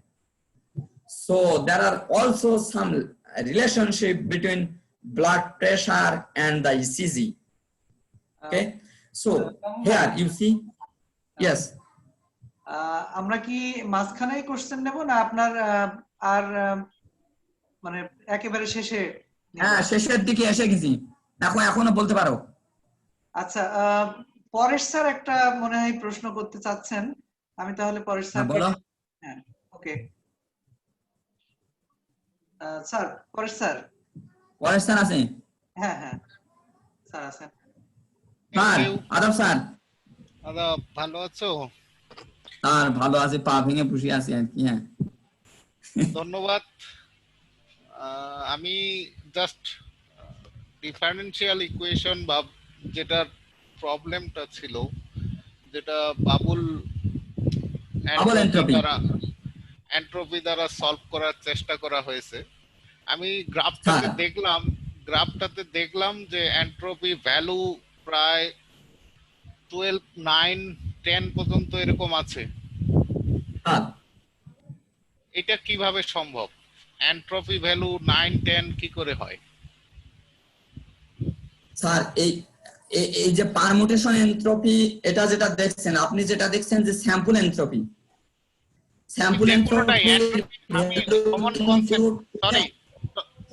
Common কনসেপ্টে জানি entropy value entropy value হচ্ছে 0 থেকে 1 এর মধ্যে। না না common sir, concept. এইটা sir probability probability হচ্ছে হলে তো আরো হয় না, প্রবাবিলিটি হলে তো আরো হয় না। না স্যার, আমি প্রবাবিলিটির মান বলি, তো 0 থেকে 1। আমি বলি স্যার, এনট্রপি ভ্যালু ডিপেন্ডস করছে প্রবাবিলিটি ডেনসিটি ফাংশনের উপরে। এনট্রপি ভ্যালু ডিপেন্ডস করছে প্রবাবিলিটি ডেনসিটি ফাংশনের উপরে। অর্থাৎ প্রবাবিলিটি ডেনসিটি ফাংশন যদি কোনো ভেরিয়েবলের প্রবাবিলিটি ডেনসিটি ফাংশন যদি নরমাল হয় তাহলে তার এনট্রপি হবে ম্যাক্সিমাম, আমরা এটা জানি। কিন্তু কোন প্রসেসের এনট্রপি কত হবে এ ব্যাপারে কোনো ধারণা নাই। আমরা শুধু এইটুকু জানি যে প্রবাবিলিটি ডেনসিটি ফাংশন যদি নরমাল হয়, সেটা আমি একটা স্লাইডে দেখাইছি, তাহলে তার এনট্রপি হবে ম্যাক্সিমাম। কিন্তু এনট্রপির কোনো রেঞ্জ নাই, এনট্রপির অ্যাকচুয়ালি কোনো রেঞ্জ নাই। প্রবাবিলিটির রেঞ্জ আছে কিন্তু এনট্রপির কোনো রেঞ্জ নাই। যেমন আমি আমার কাজে আমরা আমাদের কাজকে ভেরিফাই করেছি, এখানে যখন আমরা এনট্রপি যখন এখানে বের করেছি, দেখেন this is the entropy of A Gaussian autoregressive process. এখানে আমাদের theoretically just a minute, I think this is not entropy, this is information. Information can be more than 1, but entropy cannot be more than 1. Sir এখানে এনট্রপির measures করে তো information. এই রিলেশনটা আমি দেখলাম না যদিও। যতটা, এবং এর ইনফরমেশনটা আসলে অনেক সময় কনফিউজ হয় মানুষ, যে কতটা আমি আসলে আননোন ইনফরমেশন আমার কতটা আছে, সেটা মেজারই হচ্ছে এনট্রপি। সেটাকে সেই ইনফরমেশন মেজারটাকেই বলা হচ্ছে, আমরা নাম দিচ্ছি এনট্রপি। না, এন্ট্রপি ইনফরমেশন তো এক না, দুটো আলাদা জিনিস। অবশ্যই ইনফরমেশন মেজার করতে গেলে আমাকে এন্ট্রপি জানতে হবে, এন্ট্রপির মাধ্যমে ইনফরমেশন পাবো। আনসার্টেনটির মেজারটাই হলো স্যার এনট্রপি, এবং যেটা আসলে মেজার করে সেটাই হলো কতটা আনসার্টেন, কতটা র্যান্ডম। সেই র্যান্ডমনেসটাকে আমরা প্রকাশ করছি এনট্রপি দ্বারা। এবং শুধু আমার আরেকটা কোশ্চেন আছে, ডিসক্রিট ওয়েতে এই এন্ট্রপি গুলোকে কম্পেয়ার করা হয়েছে, যেমন বিনিং বা উইন্ডো ব্যবহার করে। এখানে যেটা আর এর প্রবলেম, মেজারমেন্ট অফ আর যে প্রবলেমটা, এই প্রবলেমটা হচ্ছে বিন বা ডিসক্রিট ওয়েতে। আসলে কন্টিনিউয়াস তো আমরা কম্পিউটারে ক্যালকুলেট করতে পারবো না, সামহাউ আমাদেরকে ডিসক্রিট ওয়েতে যেতেই হবে। সেটাই তো আর দিয়ে স্যার বিনিং করা হচ্ছে অ্যাকচুয়ালি। আমি সেটাই বলছি যে ডিসক্রিট ওয়েতে যে বিনিং ওয়েতে যে এক্সিস্টিং যে মেথডটা আছে সেটার সাথে কি কম্পেয়ার করা হয়েছে? ডিসক্রিট ওয়েতে বিন মানে আমি বুঝলাম না। উইন্ডো করে যেটা আর বলছো, অনেকগুলো বিন ধরতে হয় একটা সিগন্যালকে, ছোট ছোট পার্ট, উইন্ডোর মতো উইন্ডো ধরে এই বিন আকারে এন্ট্রপি ক্যালকুলেট করতে হয়। সেই এন্ট্রপিটা সেটার সাথে সেই এক্সিস্টিং যেটা পপুলার মেথড এখন, সেটার সাথে কি কম্পেয়ার করা হয়েছে? এটার প্রত্যেকটি মেথড এখানে স্যার বিনিং করেই এন্ট্রপি কম্পেয়ার করে, কারণ এখানে বিনিং ছাড়া আপনি কমপ্লিট করতে পারবেন না। এই যে আর যেটা ক্রিয়েট করা হচ্ছে, আর দ্বারা আসলে কি করা হচ্ছে, প্রত্যেকটি মেট্রিক এখানে বিনিং করে নিয়ে এস্টিমেট করছে। সেটা আমি বুঝেছি, তো সেই জন্যই তো জিজ্ঞাসা করলাম যে এক্সিস্টিং মেথডটা যেটা করা হয়েছে সেটা খুবই পপুলার। জি স্যার, এক্সিস্টিং মেথড ওই যে বললাম, এক্সিস্টিং মেথড তো হলো আমাদের যতগুলো মেথড এখানে প্রপোজ করছে সবগুলোই এক্সিস্টিং, বাট পপুলার মেট্রিক্স এখন পর্যন্ত যেটা পাওয়া গেছে সেটা হচ্ছে অ্যাপ্রক্সিমেট এনট্রপি এবং স্যাম্পল এনট্রপি, যার সাথে আমরা কম্পেয়ার করেছি আমাদের parametric estimation of sample entropy. এই ফিগারে এই যে এখানে আমরা কনসিডার করছি, ঠিক আছে। পরবর্তীতে এর যে লিমিটেশন ছিল, এদের যে limitation, parametric estimation of sample এনট্রপির যে লিমিটেশন, এইগুলোকে প্যারামিটার ইন্ডিপেন্ডেন্ট করার জন্য যে পারমুটেশন এনট্রপি প্রপোজ করা হয়েছে, পারমুটেশন এনট্রপি যেটা আপনার শ্যানন এনট্রপি, আর আমি যে এনট্রপি ম্যাট্রিকের কথা বলছি যেটা হচ্ছে ডিফারেনশিয়াল এনট্রপি রেট, এই দুটার মধ্যে কিন্তু একটা পার্থক্য আছে, কারণ এটা হচ্ছে কন্টিনিউয়াস ভেরিয়েবল নিয়ে কাজ করছে। আর স্যার মনে হয় যেটা বলছেন যে শ্যানন এনট্রপির সাথে কম্পেয়ার করা হয়েছে কিনা, যেটা বিনিং করা হয়, শ্যানন অথবা কাই স্কয়ার এগুলোর সাথে কম্পেয়ার করতে। শ্যানন এনট্রপি তো সেটা স্যার ডিসক্রিট র্যান্ডম ভেরিয়েবলের জন্য, যেটা পারমুটেশন এন্ট্রপি কনসিডার করা হচ্ছে। পারমুটেশন এন্ট্রপি অ্যাকচুয়ালি পরে নিয়ে সেটাকে শ্যানন এন্ট্রপি মেজার করে, বা এন্ট্রপি বলতে আমরা শ্যানন এন্ট্রপিকেই বুঝাই। কিন্তু আমাদের যে মেট্রিক, আমরা ফিজিওলজিক্যাল সিগন্যাল বা কন্টিনিউয়াস টাইম সিরিজ অ্যানালিসিস করার জন্য যে মেট্রিক গুলো প্রপোজ করছি, এগুলো হচ্ছে ডিফারেন্সিয়াল এন্ট্রপি রেট। আমি শুরুতে বলে আসছি যে মেট্রিক গুলো হচ্ছে অ্যাপ্রক্সিমেট এন্ট্রপি, যে মেট্রিক গুলো হচ্ছে sample entropy, parametric estimation of sample entropy, this. Kullback লাইভার এটার সাথে কম্পেয়ার করা হয়েছে? কার সাথে sir?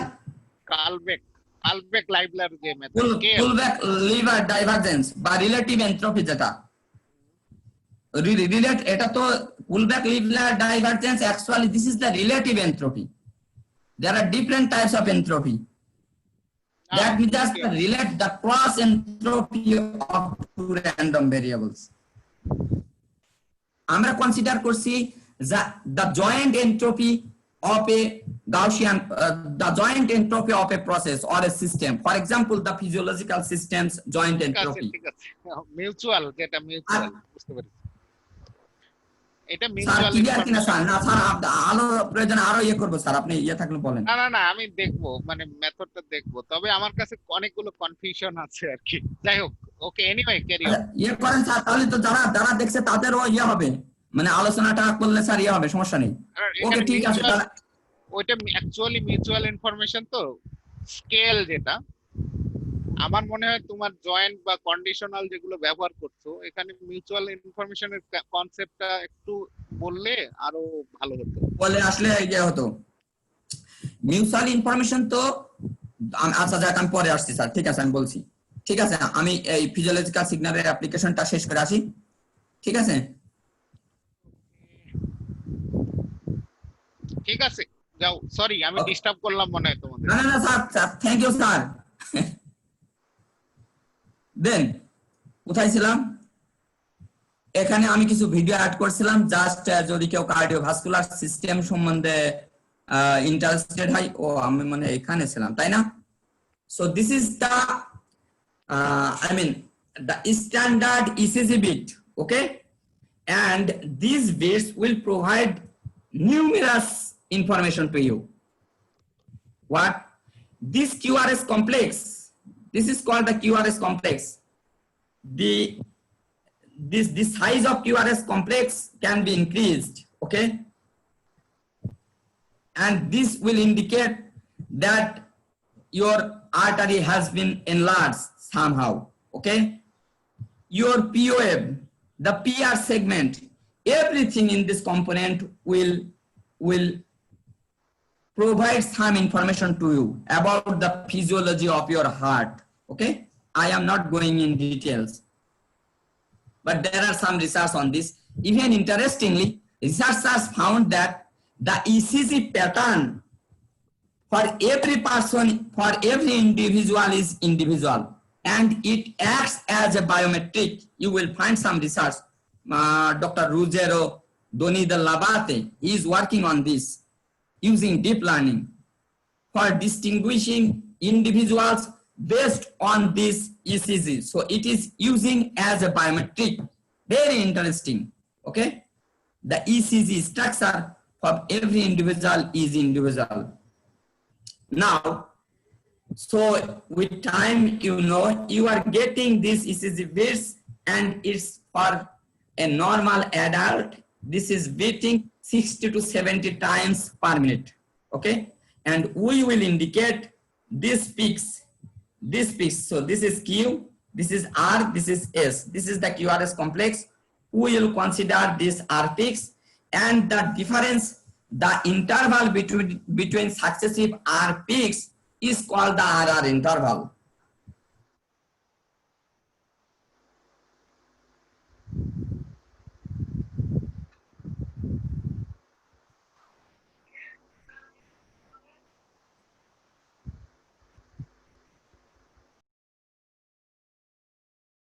The variation in this RR rate variability. So a healthier adult past 70 or even 75, this is not fixed, or that means you will not get this period, the RR interval always regular. There is a nice variation, And this variation, you will find this variation when your heart works well. That means sound enough. Okay. If there are some reduction in variation, this means that your brain is either idle, in rest, or in different mode, or in some pathological situation. For example, if you sleep, your heart rate variability and heart rate will decrease. Okay. Then similarly, if you are in some pathological condition, this heart rate variability will change. How we can measure this heart rate variability? Heart rate variability is an important index, and there are more than 10,000 publications on this heart rate variability measures in biomedical research. Okay, more than 10,000 publications on this. So this is very important.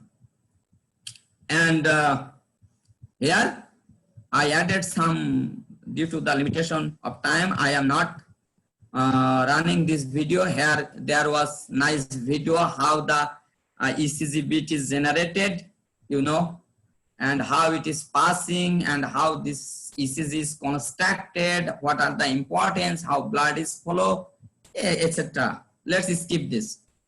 Another, I am now focusing on some practical applications. That is the focus of my research. I especially interested in sleep staging or sleep scoring. We people sleep in every day, and even we don't care. We have the social media, Facebook. We pass more time in Facebook than in sleeping. We think, who cares? Yesterday I did not sleep at all. Tomorrow I will not sleep at all. I will work. I will be busy. But we should know how much important the sleep is for a healthier life.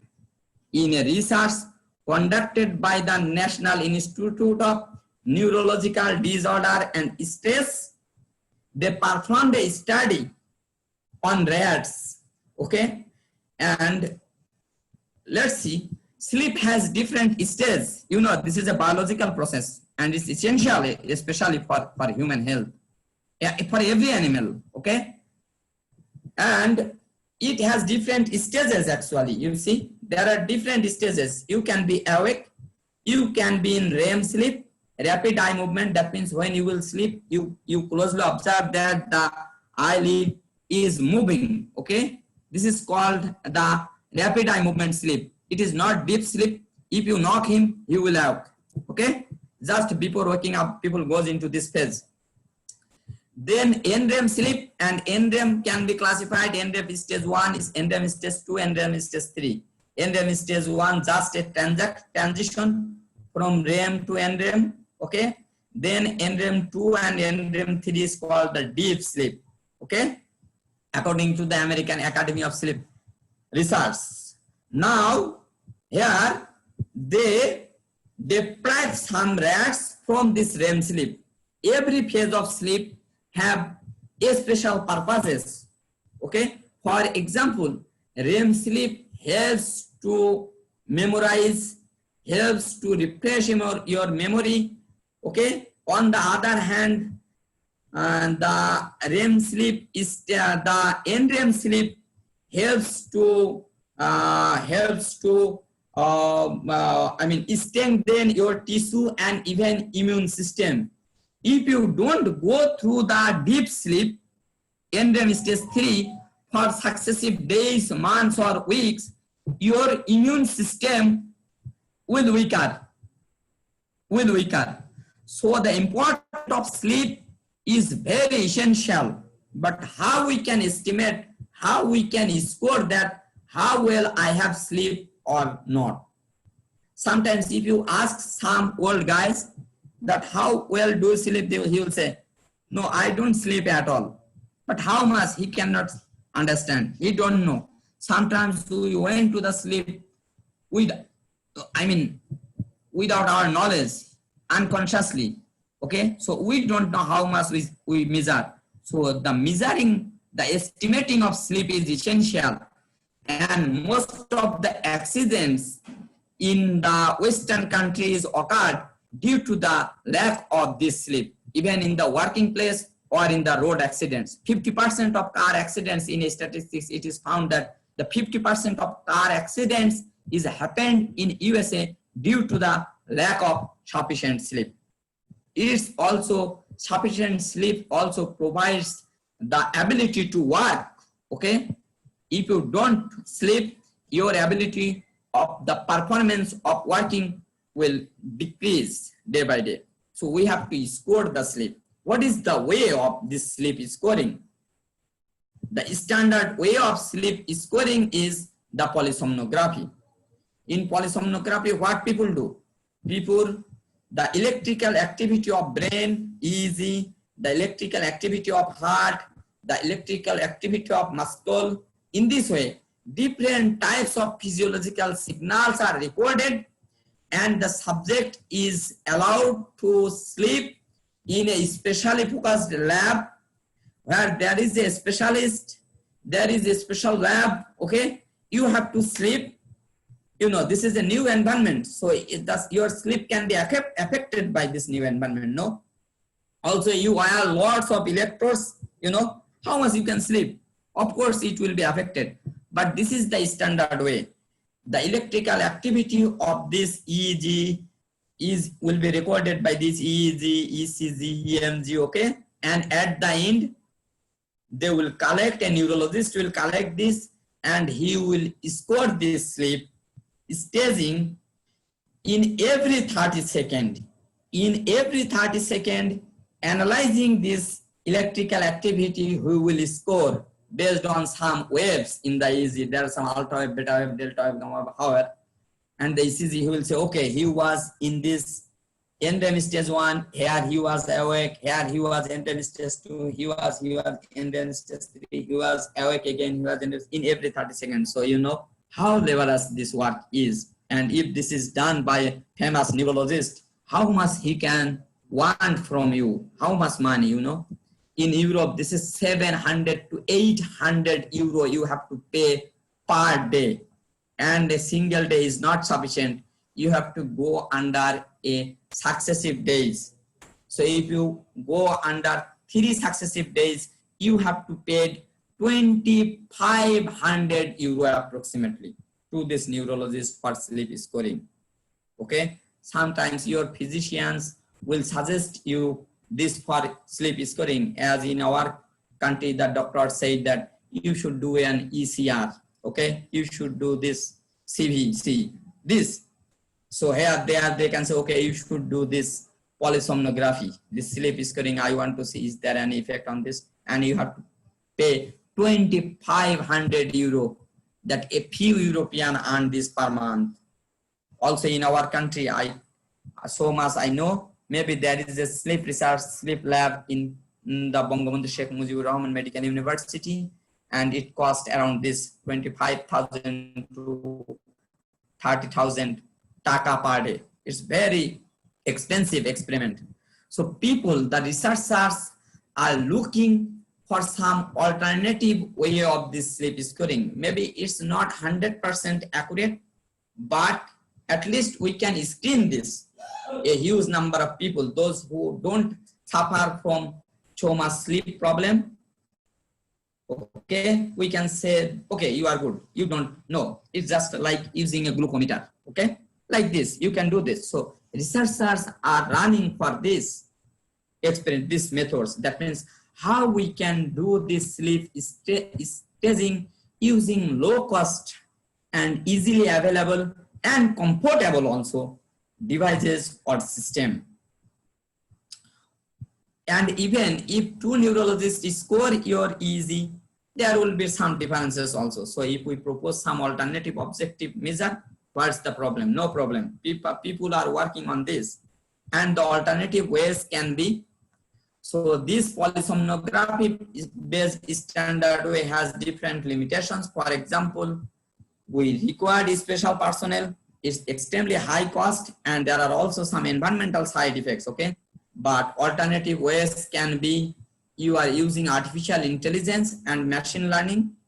So it's may possible to study this heart rate variability, because if you pass through these sleep stages, there are some mild changes in heart rate variability also. Why? Because your heart rate variability is actually controlled by the autonomic nervous system. So when you are in sleeping, your autonomic nervous system is controlling your heart in a proper manner, and then it will be, I mean, it will be maybe more, you are, I mean, the heart rate will decrease actually when you pass, and also the change in heart rate variability also. So, but what are the metrics? How we can catch this heart rate variability? How we can discriminate this heart rate variability, these sleep stages from heart rate variability? Heart rate variability is just a sequence of real numbers, no? A series, a time series. So we have to search for the metrics on heart rate variability. There are some standard measures in time domain and frequency domain. These time domain measures are mean, standard deviation, root mean square of successive differences of these are peaks, normal to normal peaks ratio of 50, okay, whose interval is more than 50 but less than 250 in this way. And there are some other metrics, I am not going there. Also the power spectral distribution, power distribution, I mean the power in very low frequency, high frequency, very high frequency. This is changed because there is the direct effect of the parasympathetic and sympathetic part of the autonomic nervous system on the heart, okay? So we can measure these metrics. Besides this easily available and already built metrics cannot capture the subtle changes. So, and these are linear metrics. So we should search for some nonlinear metrics if there are some nonlinearity. And these are the entropy, the detrended fluctuation analysis, Lyapunov exponent, fractal analysis. These metrics we should extract, okay? And people are working on this. So here I, as a researcher of entropy, want to use this entropy metrics, as I already have introduced a number of metrics to you. Some of them has already been experimented and still requires its application on this heart rate variability. And there are lots of data for research on the Physionet. You just search for Physionet, you will get this data set, huge number of data set available. A few days before I have downloaded 34 GB of data, okay, for 6 consecutive days, okay. This data is available. So in this way, you just send a request, and also these tools are ready-made. So those who are interested in biomedical research can easily find your way, find the way of doing this research on biomedical, on physiological signals. You just need to know in which is this tool and how I can apply, and in which perspective to find the object, to find the problems, you have to study. Okay, this work has been done. This is the new work I can apply.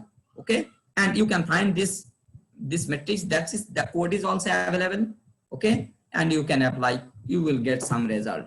Even I will open this for so the bubble entropy that has removed the scalar R has made is significantly, I mean, independence of the selection of M. So we can apply this, or we can propose some other metrics that also eliminate the selection of this dimension M for very short series, because this is sometimes very crucial when people goes to the sudden cardiac death.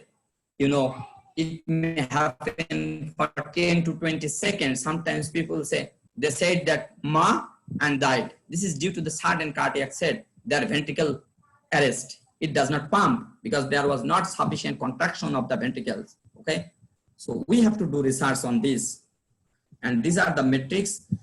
Now also the another and very easily available tool is actigraphy. You know, it can also be used for sleep monitoring. Also there are some confusions because when you are in rest, you are not doing anything, so there is no movement. and it can be detected at sleep. So by combining this heart rate variability and actigraphy can be an alternative way of, can be another way of sleep staging, okay? Because sleep staging, there are some problems. If you go there in details, you will see that I have mentioned 2-3 words of me here. You can search this, and if you face some problems, you can contact me. I have shared my contact address, my email, and also my cell number. If you are interested, we can share our concepts. And this actigraphy, this is actually, a motion sensor, okay, and it records the 3 directional signals, triaxial accelerometer.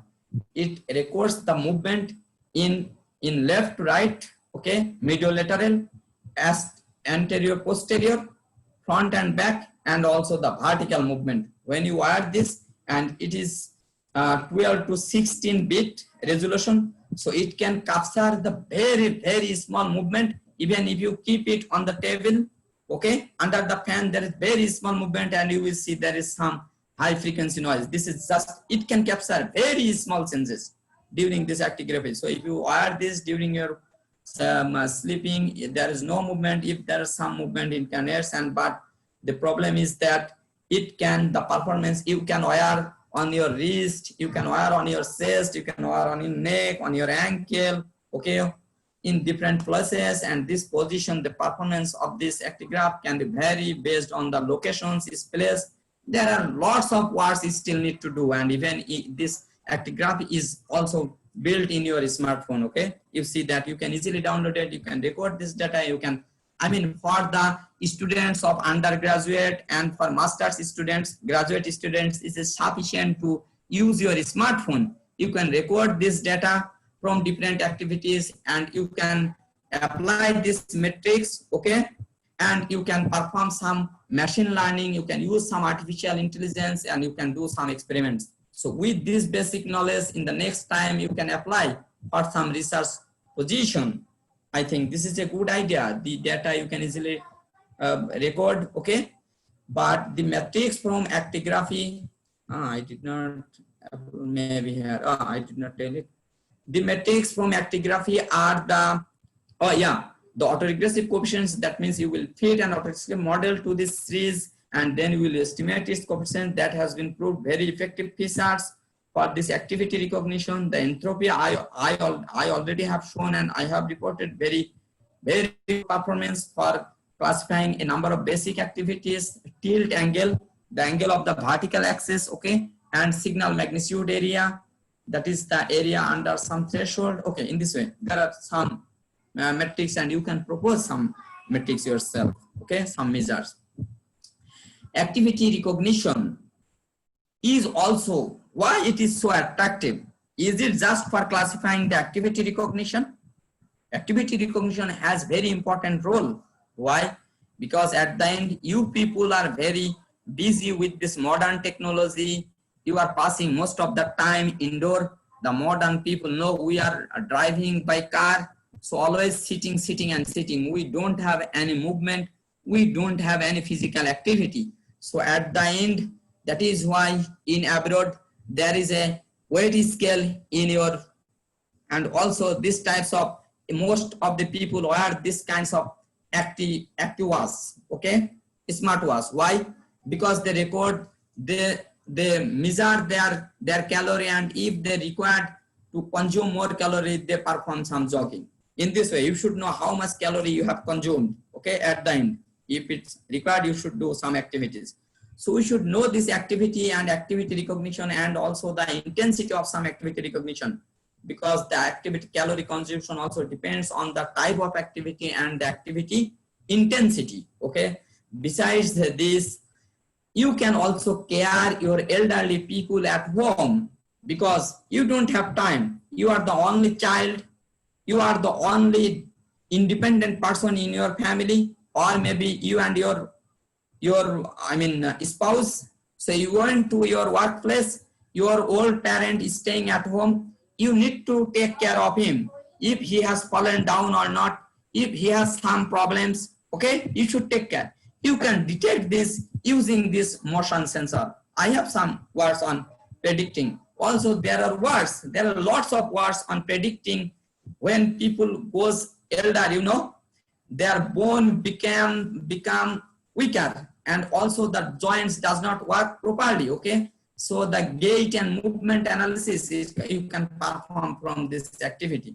There are two ways you can do using computer vision image processing. Okay, and you can also do this actigraphy for gait analysis. You know, the computer vision approach is very how I can say very expensive. Okay, and sometimes you can take care your parent at home by using camera, but it hampers the privacy. This is a question of privacy. But if you use the actigraphy, the motion sensor, the privacy is not hampered. It is low cost. It's very cheap. You can easily acquire. It's very comfortable to wear. So we should do research on this. Okay, for caring elderly people at home also. And you can add this with telemedicine. You can increase your research. You can take last project. Okay. So from activity recognition, here you see there are, I show some samples of activity recognition. Here he is just resting and sitting. I told you this high resolution. So there are some movement. It will be considered as the high frequency noise. You can eliminate this, and this is when he is turning right, that because this is triaxial accelerometer I told you. So there are three signals. You can use the vector magnitude of these three signals and work on it, or can use three signals differently. It depends on you. Then here you are jogging and you see the acceleration, both the amplitude and the cycling. You can apply this, and this is the I have taken a sample accelerometer signal for walking from three different positions. The acceleration signals can also be affected by the position of the actigraphy or the accelerometer. You see, this is your front pocket. This is on your shirt pocket. This is on the back pocket in this way. If you put this actigraphy in different places, this position can be varied. You have to take care. This is the challenging of using actigraphy. Okay.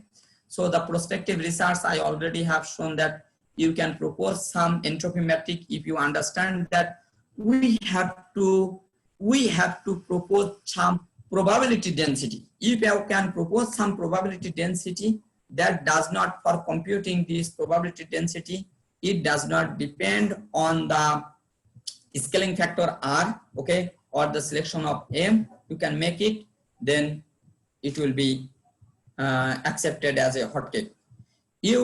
Cardiovascular events detection, people suffering from hypertension, you know, this is done by when you are passing through hypertension, there will be some problems in your cardiovascular system. So you can detect this, the autonomic cardiovascular detection system, cardiovascular events detection by analyzing your ECG. You can do.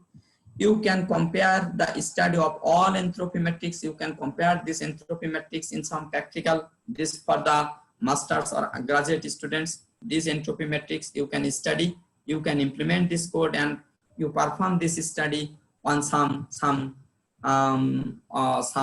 you apply these metrics on some data sets, and you can say that, okay, this metrics perform better, this metrics perform less, this is good for this situation, for discriminating this, for classifying this in this way.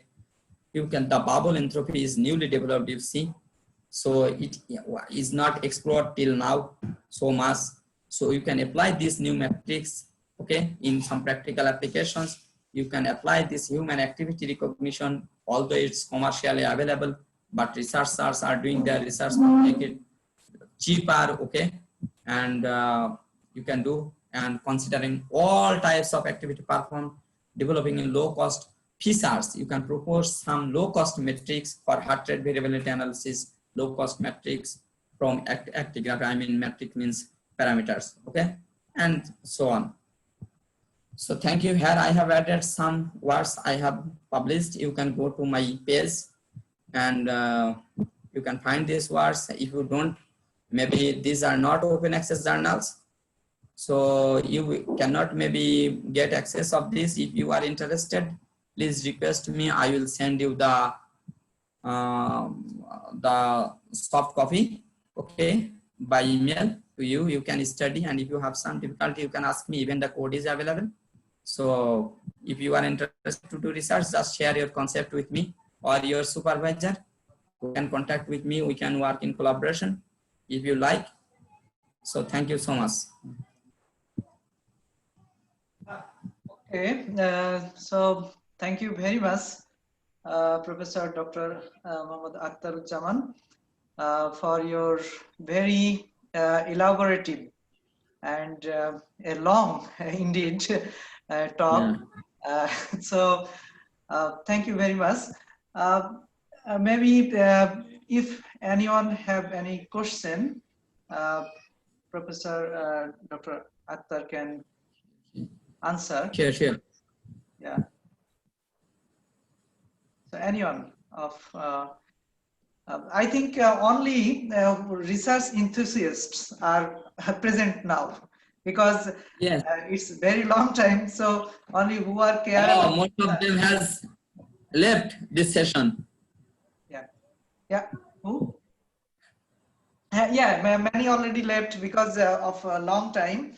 So Yes, it's long time, because I want to explain this in details.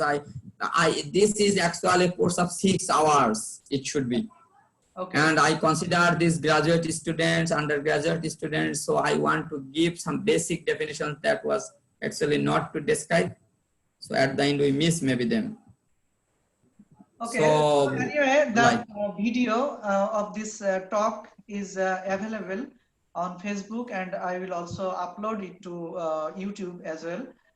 So who are still interested, who may be interested later on, they will be able to see the video lecture and contact you. So far, sure. any more question? Rakib Hussain, do you have any question? No. G Okay. Sir, আসসালামু আলাইকুম sir. Assalam, please.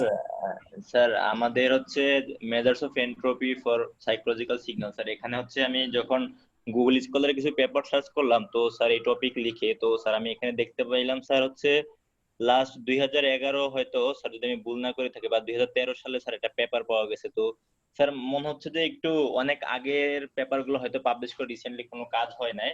তো sir আমাদের হচ্ছে যদি আমি এখন research করতে চাই যে এন্ট্রপি নিয়ে, তো স্যার আমার হচ্ছে ডিরেকশনটা কি হওয়া উচিত, বা স্যার আমি যে রিসার্চ পেপার গুলো স্যার এখানে দেখলাম সেগুলো হচ্ছে যেমন স্যার ফাজি এন্ট্রপি নিয়ে স্যার রিসার্চ পেপার আছে, তারপর স্যার কিছু আছে মাল্টি স্কেল পারমুটেশন এন্ট্রপি, তারপর স্যার স্টোকাস্টিক কমপ্লেক্সিটি মেজারমেন্ট, তারপর স্যার হচ্ছে multivariate multiscaling sir permutation. Sir এরকম টাইপের এরকম টপিক নিয়ে দেখলাম স্যার হচ্ছে আমাদের আর্টিকেল গুলা বা রিসার্চ পেপার গুলা। তো স্যার আমাদের এখন স্যার এখান থেকে কোন ডিরেকশন থেকে স্যার হচ্ছে আমি রিসার্চ গুলা করবো, যেহেতু অনেক আগে পাবলিশ করা পেপার, কয়েক বছর আগে, তো স্যার এখন হয়তো আচ্ছা আমি ইজিয়ার হবে। জি স্যার। আচ্ছা আমি একটু শেয়ার করি, আমি আবার স্ক্রিন শেয়ার করি। Rakib, look, G sir. this is the physiological signals. It's not psychological, it's physiological signals. And this is a general term, you see. The physiological signals, এটা আসলে include করে ECG, EEG, okay, এবং actigraphy, EMG, EOG, এবং directly এই ECG, EEG signals, যেমন ECG signals থেকে this entropy matrix কিন্তু estimate করা হচ্ছে না। ECG signal থেকে আমরা আবার extract করতেছি RR সিরিজ, যেটাকে বলা হচ্ছে হার্ট রেট ভেরিয়েবিলিটি সিরিজ। আমরা এই এন্ট্রপি অ্যাপ্লাই করতেছি হার্ট রেট ভেরিয়েবিলিটি সিরিজের। ওকে, তো আপনাকে যদি এন্ট্রপি স্টাডি করতে হয় তাহলে বলতে হবে যে approximate entropy on heart rate variability series analysis, sample entropy for heart rate variability series analysis. You will see lots of papers. Okay, even here fuzzy entropy, multi-scale entropy, these are backdated entropy. I told you the latest entropy, okay? The latest entropy matrix I introduced you. And actually যদি physiological signal এ কাজ করতে হয় recently, তাহলে এই metric গুলো even ওগুলোও করা যায়, ফাজি এন্ট্রপি এগুলোও করা যায়, এবং এই এন্ট্রপি মেট্রিক গুলো দেখাতে হবে যে কোনটার যেমন আমি বিশেষত যেটা কাজ করি, আমি বললাম যে এন্ট্রপি মেট্রিক গুলো যে কোনো ফিজিওলজিক্যাল সিগন্যালের উপর অ্যাপ্লাই করা যেতে পারে, কিন্তু দেখতে হবে যে আমি যেমন interested heart rate variability series, অর্থাৎ আমার ইসিজি আছে, ইসিজি থেকে আর পিক ডিটেক্ট করা যায়, অর্থাৎ ইসিজির যে বিট গুলো আছে সেই বিট গুলো ডিটেক্ট করা যায়, তার জন্য অলরেডি অ্যালগরিদম ফিজিওনেটে আছে, ফ্রিলি অ্যাভেলেবেল, ঠিক আছে। সেখান থেকে আমরা আর সিরিজ পাই, আবার কখনো সরাসরি আর সিরিজ দেয়াই থাকে, অর্থাৎ হার্ট রেট ভেরিয়েবিলিটি সিরিজ। আমরা সেখান থেকে আমরা এই এন্ট্রপি মেট্রিক গুলো এস্টিমেট করব জাস্ট, এবং আমাদের বুঝতে হবে, পড়াশোনা করে জানতে হবে যে কোন প্যাথোলজিক্যাল সিচুয়েশন জন্য আমরা এটা অ্যাপ্লাই করতে চাই। যদি আমরা স্লিপের ক্ষেত্রে বলি, তাহলে স্লিপের জন্য এখনো আছে, যেমন বাচ্চারা যখন ঘুমায় বাচ্চাদের এবং ইভেন অ্যাডাল্টদেরও আছে অবস্ট্রাকটিভ স্লিপ আপনা। If you search sample entropy for obstructive sleep apnea, you will get lots of papers. Okay? Obstructive sleep apnea detection, অর্থাৎ আমরা যখন ঘুমাই তখন ঘুমের মধ্যে লোকজন কি করে, এরকম একটা আমার হচ্ছে না সাউন্ড করে, অর্থাৎ তার ব্রিদিং এ প্রবলেম হয়, ঠিক আছে, ব্রিদিং এ প্রবলেম হয়, এখানে একটা ব্যারিয়ার তৈরি হয়, ঠিক আছে, তখন তার ঘুমের মধ্যে অবস্ট্রাকটিভ স্লিপ হয়, অর্থাৎ তার ঘুম মাঝে মাঝেই ডিপ স্লিপ থেকে ভেঙে আসে, ঠিক আছে। ইভেন এটা যদি রিপিট করতে থাকে তাহলে তার মৃত্যু হতে পারে, এটা 1 মিনিট থেকে 1.5 মিনিট পর্যন্ত স্টে করতে পারে, এবং বাচ্চাদের ক্ষেত্রে প্রখর হয় এটা, ঠিক আছে। তাহলে এই অবস্ট্রাকটিভ স্লিপ আপনা সিনড্রোম কারো হচ্ছে কিনা, অনেকে বুঝতে পারে না হচ্ছে কি হচ্ছে না, ঠিক আছে, সেটা ডিটেক্ট করার জন্য আমরা এই মেট্রিক গুলো অ্যাপ্লাই করতে পারি। You can try bubble entropy, you can try parametric sample entropy. Multiscale এন্ট্রপির ব্যাপারটা হচ্ছে, মাল্টি স্কেল স্যাম্পল এন্ট্রপিও আছে। যখন আমরা লং সিরিজের স্যাম্পল এন্ট্রপি কমপ্লিট করব তখন এটা প্রচুর টাইম নাই, সেক্ষেত্রে কয়েকটা ভ্যালুকে এভারেজ করে মাল্টি স্কেল করে স্কেল ডাউন করে তার এন্ট্রপি বের করা হয়, ঠিক আছে, সেটাকে বলা হচ্ছে মাল্টি স্কেল এন্ট্রপি। এখন এই ধরনের মেট্রিক গুলো আপনি অ্যাপ্লাই করতে পারেন এই ধরনের ক্ষেত্রে। পার্কিনসন্স ডিজিজ, তার জন্য হার্ট রেট ভেরিয়েবিলিটি, তার ইজি সেখানে অ্যাপ্লাই করা যেতে পারে, এগুলো সব আছে। অ্যালঝেইমার্স ডিজিজ পেশেন্টের জন্য এটা অ্যাপ্লাই করা যেতে পারে। জাস্ট যেখানে টাইম সিরিজ আছে সেখানেই আমরা এই মেট্রিক গুলো অ্যাপ্লাই করতে পারি ডিফারেন্ট ফিজিওলজিক্যাল কন্ডিশনে, তাদের ডিস্টিংগুইশ করার জন্য, ডিসক্রিমিনেট করার জন্য, ক্লাসিফাই করার জন্য, ঠিক আছে। আমার আরো বলার ছিল, সেগুলো তো টাইম, সো এত বলা পরেশ স্যারের আরো কোশ্চেন আছে মনে হয়। স্যার আপনি বলতে পারেন স্যার। কোশ্চেন না, এটা স্যার একটা সাপ্লিমেন্টারি। সেটা হচ্ছে কে একজন আগে ইমিডিয়েট আগে একজন প্রশ্ন করলেন যে পেপার পাওয়া যাচ্ছে না স্যার, এই রিলেটেড। এটার একটা অন্যতম কারণ হচ্ছে, আমার এক্সপেরিয়েন্স থেকে বলি, এন্ট্রপি মেজারমেন্টের যে বড় প্রবলেম হচ্ছে নাম্বার অফ ভ্যারিয়েবিলিটি বেড়ে গেলে এন্ট্রপি মেজার করা খুব সম্ভব হয় না। বিশেষ করে যেহেতু প্রবাবিলিটি আমাদের ক্যালকুলেট মেজার করতে হয়, সেই প্রবাবিলিটি মেজারমেন্টের জন্য যখনই ডাইমেনশন অফ ডেটা বেড়ে যায়, যে কারণে এই এন্ট্রপি আর তখন প্রপারলি ওয়ার্ক করে না। যে কারণে এন্ট্রপির ধারণা 200 বছর আগে হলেও এটা সিম্পল যে সিগন্যাল গুলো থাকে, ডাইমেনশনালিটি অনেক কম, সেই সব ক্ষেত্রে এগুলো অ্যাপ্লিকেবল। এখন যেহেতু এর চেয়ে অ্যাডভান্স অনেকগুলো মেথড বের হয়ে গেছে, যে কারণে এই এন্ট্রপি দিয়ে এই কাজগুলো এখন আর খুব বেশি ইন্টারেস্টেড না মানুষ। ওকে, থ্যাংক ইউ, এটাই সাপ্লিমেন্ট দিতে চাচ্ছিলাম। আমার কাছে একটা ইয়ে আছে, থ্যাংক ইউ পার স্যার। আমার কাছে একটা মানে কি বলে ফিগারটা আমি এখানে অ্যাড করি নাই, যে অ্যাপ্রক্সিমেট এন্ট্রপি স্যাম্পল এন্ট্রপির যে পপুলারিটি, সেটা আসলে আমি মনে করি যে রাকিব হাসান যেভাবে সার্চ করছেন, উনার সার্চিংটা ফিজিওলজিক্যাল সিগন্যাল দিয়ে সার্চ দেওয়ার ফলে উনি আসলে ইয়ে পান নাই, সাফিসিয়েন্ট নাম্বার অফ পেপারস পান নাই, ঠিক আছে। তো আমি যেটা বললাম যে অ্যাপ্রক্সিমেট এন্ট্রপি দিয়ে heart rate variability, approximate entropy দিয়ে ইসিজি, অ্যাপ্রক্সিমেট এন্ট্রপি দিয়ে ইজি, এগুলো সার্চ দিলে lots of papers you will found, lots of papers and in the recent years, ঠিক আছে। এবং স্যার আসলে ডাইমেনশন বলতে কি বোঝালো, এটা আমি যেটা বলছি যে আমরা এখানে কনসিডার করছি কি, যে এন্ট্রপির ডেফিনেশনে, কিন্তু যে এন্ট্রপির ডেফিনেশনের সিরিজ লেংথ যত লং হবে এন্ট্রপির এস্টিমেশন তত পারফেক্ট হবে। এখানে ঠিকই আছে তো, এন্ট্রপি মানে কম হইলে যেহেতু এটা ভালো কাজ ডেফিনেশনে n টেন্ডস টু ইনফিনিটি, কিন্তু কম্পিউটেশন এক্সপেন্সিভ। স্যারের কথা ঠিক যে কম্পিউটেশন এক্সপেন্সিভ, ঠিক আছে। বাট আমি যদি সার্চ দিই এখানে, মানে আমাদের এই পেপারগুলোতে গেলেই দেখতে পাবেন যে রিসেন্ট প্রচুর ওয়ার্ডস, এবং entropy is a very popular matrix. Entropy I mean not the Shannon entropy, differential entropy rates, approximate entropy, sample entropy and its variations. Okay, especially for heart rate variability analysis. If you search for heart rate variability analysis, there is some heart rate variability analysis. Besides time domain features and frequency domain features, you will get the entropy, the application of entropy. If you search papers on this heart rate variability analysis, just search heart rate variability analysis, you will see that thousands of papers. আমাদের professor, আমার professor একটা, তারা কয়েকজন মিলে মারেক মালিক নামের একজন আছেন UK, ওনাকে বলা হয় হার্ট রেট, একজন doctor, heart rate doctor of medicine, তাকে মানে এই ফিল্ডের বস হিসেবে ধরা হয়। তার সাথে একটা কাজ করছে, সেখানে তারা নিজেরা 1000 পেপার রিভিউ করে হার্ট রেট ভেরিয়েবিলিটির একটা ম্যাট্রিক্স, আমি যে বছর আসি 2015-তে পাবলিশ করছে, 1000 পেপার, ঠিক আছে, just heart rate variability analysis এর উপরে, কিভাবে heart rate variability standards and measurements. So if you search by heart rate variability analysis, then you will get the application of this entropy. Heart rate variability analysis using approximate entropy or sample entropy, or just search sample entropy, you will get. Okay. Then আর কারো কোনো question? এদিকে পরিষ্কার তো কথা হলো, আর মনে হয় অনেক ধন্যবাদ। হ্যাঁ, তো যাই হোক, আমার মনে হয় রাকিবের সার্চিংটাও হয়তো ওইভাবে হয়নি, কারণ হচ্ছে আমি এখন ফিজিওলজিক্যাল সিগন্যাল দিয়ে সার্চ দিলে হবে না স্যার। আমি ফিজিওলজিক্যাল সিগন্যাল দিয়ে সার্চ করছি স্যার। এখন যখন এই যে অ্যাপ্রক্সিমেট এন্ট্রপি দিয়ে সার্চ করলাম, তখন স্যার রিসেন্ট পেপার পেয়েছি sir. You will get lots of papers. I just reviewed a paper last week.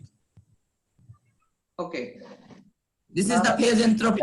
That is not published yet. That is why I am not disclosing. আমি আপনার research topic দিয়ে search করছিলাম sir, তখন ওইটা পাইছিলাম sir. যখন এখন না এটা তো রিসার্চ টপিক দিয়ে সার্চ দিলে তো আসলে হবে না, এটা তো জেনারেল রিসার্চ টপিকে স্যার। যে ফিজিওলজিক্যাল হচ্ছে স্যার যে টপিকটা, যেমন স্যার ফিজিওলজিক্যাল সিগন্যাল নিয়ে যখন আমি সার্চ করি, তখন হচ্ছে ব্যাকডেটেড গুলো পাইছি আর কি। তো স্যার এগুলো ভেরি, এটা ফিজিওলজিক্যাল সিগন্যাল দিয়ে কেউ হয়তো নাম দেশে ফিজিওলজিক্যাল সিগন্যাল, কিছু সিগন্যাল একসাথে স্টাডি করছে, তাই না? এটাতে পাওয়া ডিফিকাল্ট। টাইটেলের সাথে কম্পেয়ার করে তখন স্যার ওগুলা দেখে স্যার। যখন যদি এই যে যখন আমি স্যার মানে অ্যাপ্রক্সিমেট এন্ট্রপি নিয়ে যখন স্যার সার্চ করেছি স্যার, তখন লটস অফ পেপারস আমি পাইছি sir. And you should search for sample entropy. The guy very popular, sample entropy. People are working on this. মানে heart rate variability analysis sample entropy ছাড়া হয় বা approximate entropy ছাড়া হয়, এটা কারোর চিন্তাই আসে না। কিন্তু এদের যে লিমিটেশন আছে, আমি বললাম যে এখানে কোনো ইউনিট নাই, আমরা বলতে পারি না যে এর এন্ট্রপি 1 কেজি বা 2 কেজি, ঠিক আছে। আমরা যদি জানতাম যে এটাকে ইউনিট যদি থাকতো আমাদের, যে এটার ওয়েট সর্বোচ্চ হওয়া উচিত 2 কেজি বা 5 কেজি, ঠিক আছে, সেটা যদি জানতাম, তাহলে আমরা বলতে পারতাম যে এই এস্টিমেটটা কতটা পারফেক্ট, ঠিক আছে। আমাদের সেটা জানা নেই, এনি ভ্যালু হতে পারে।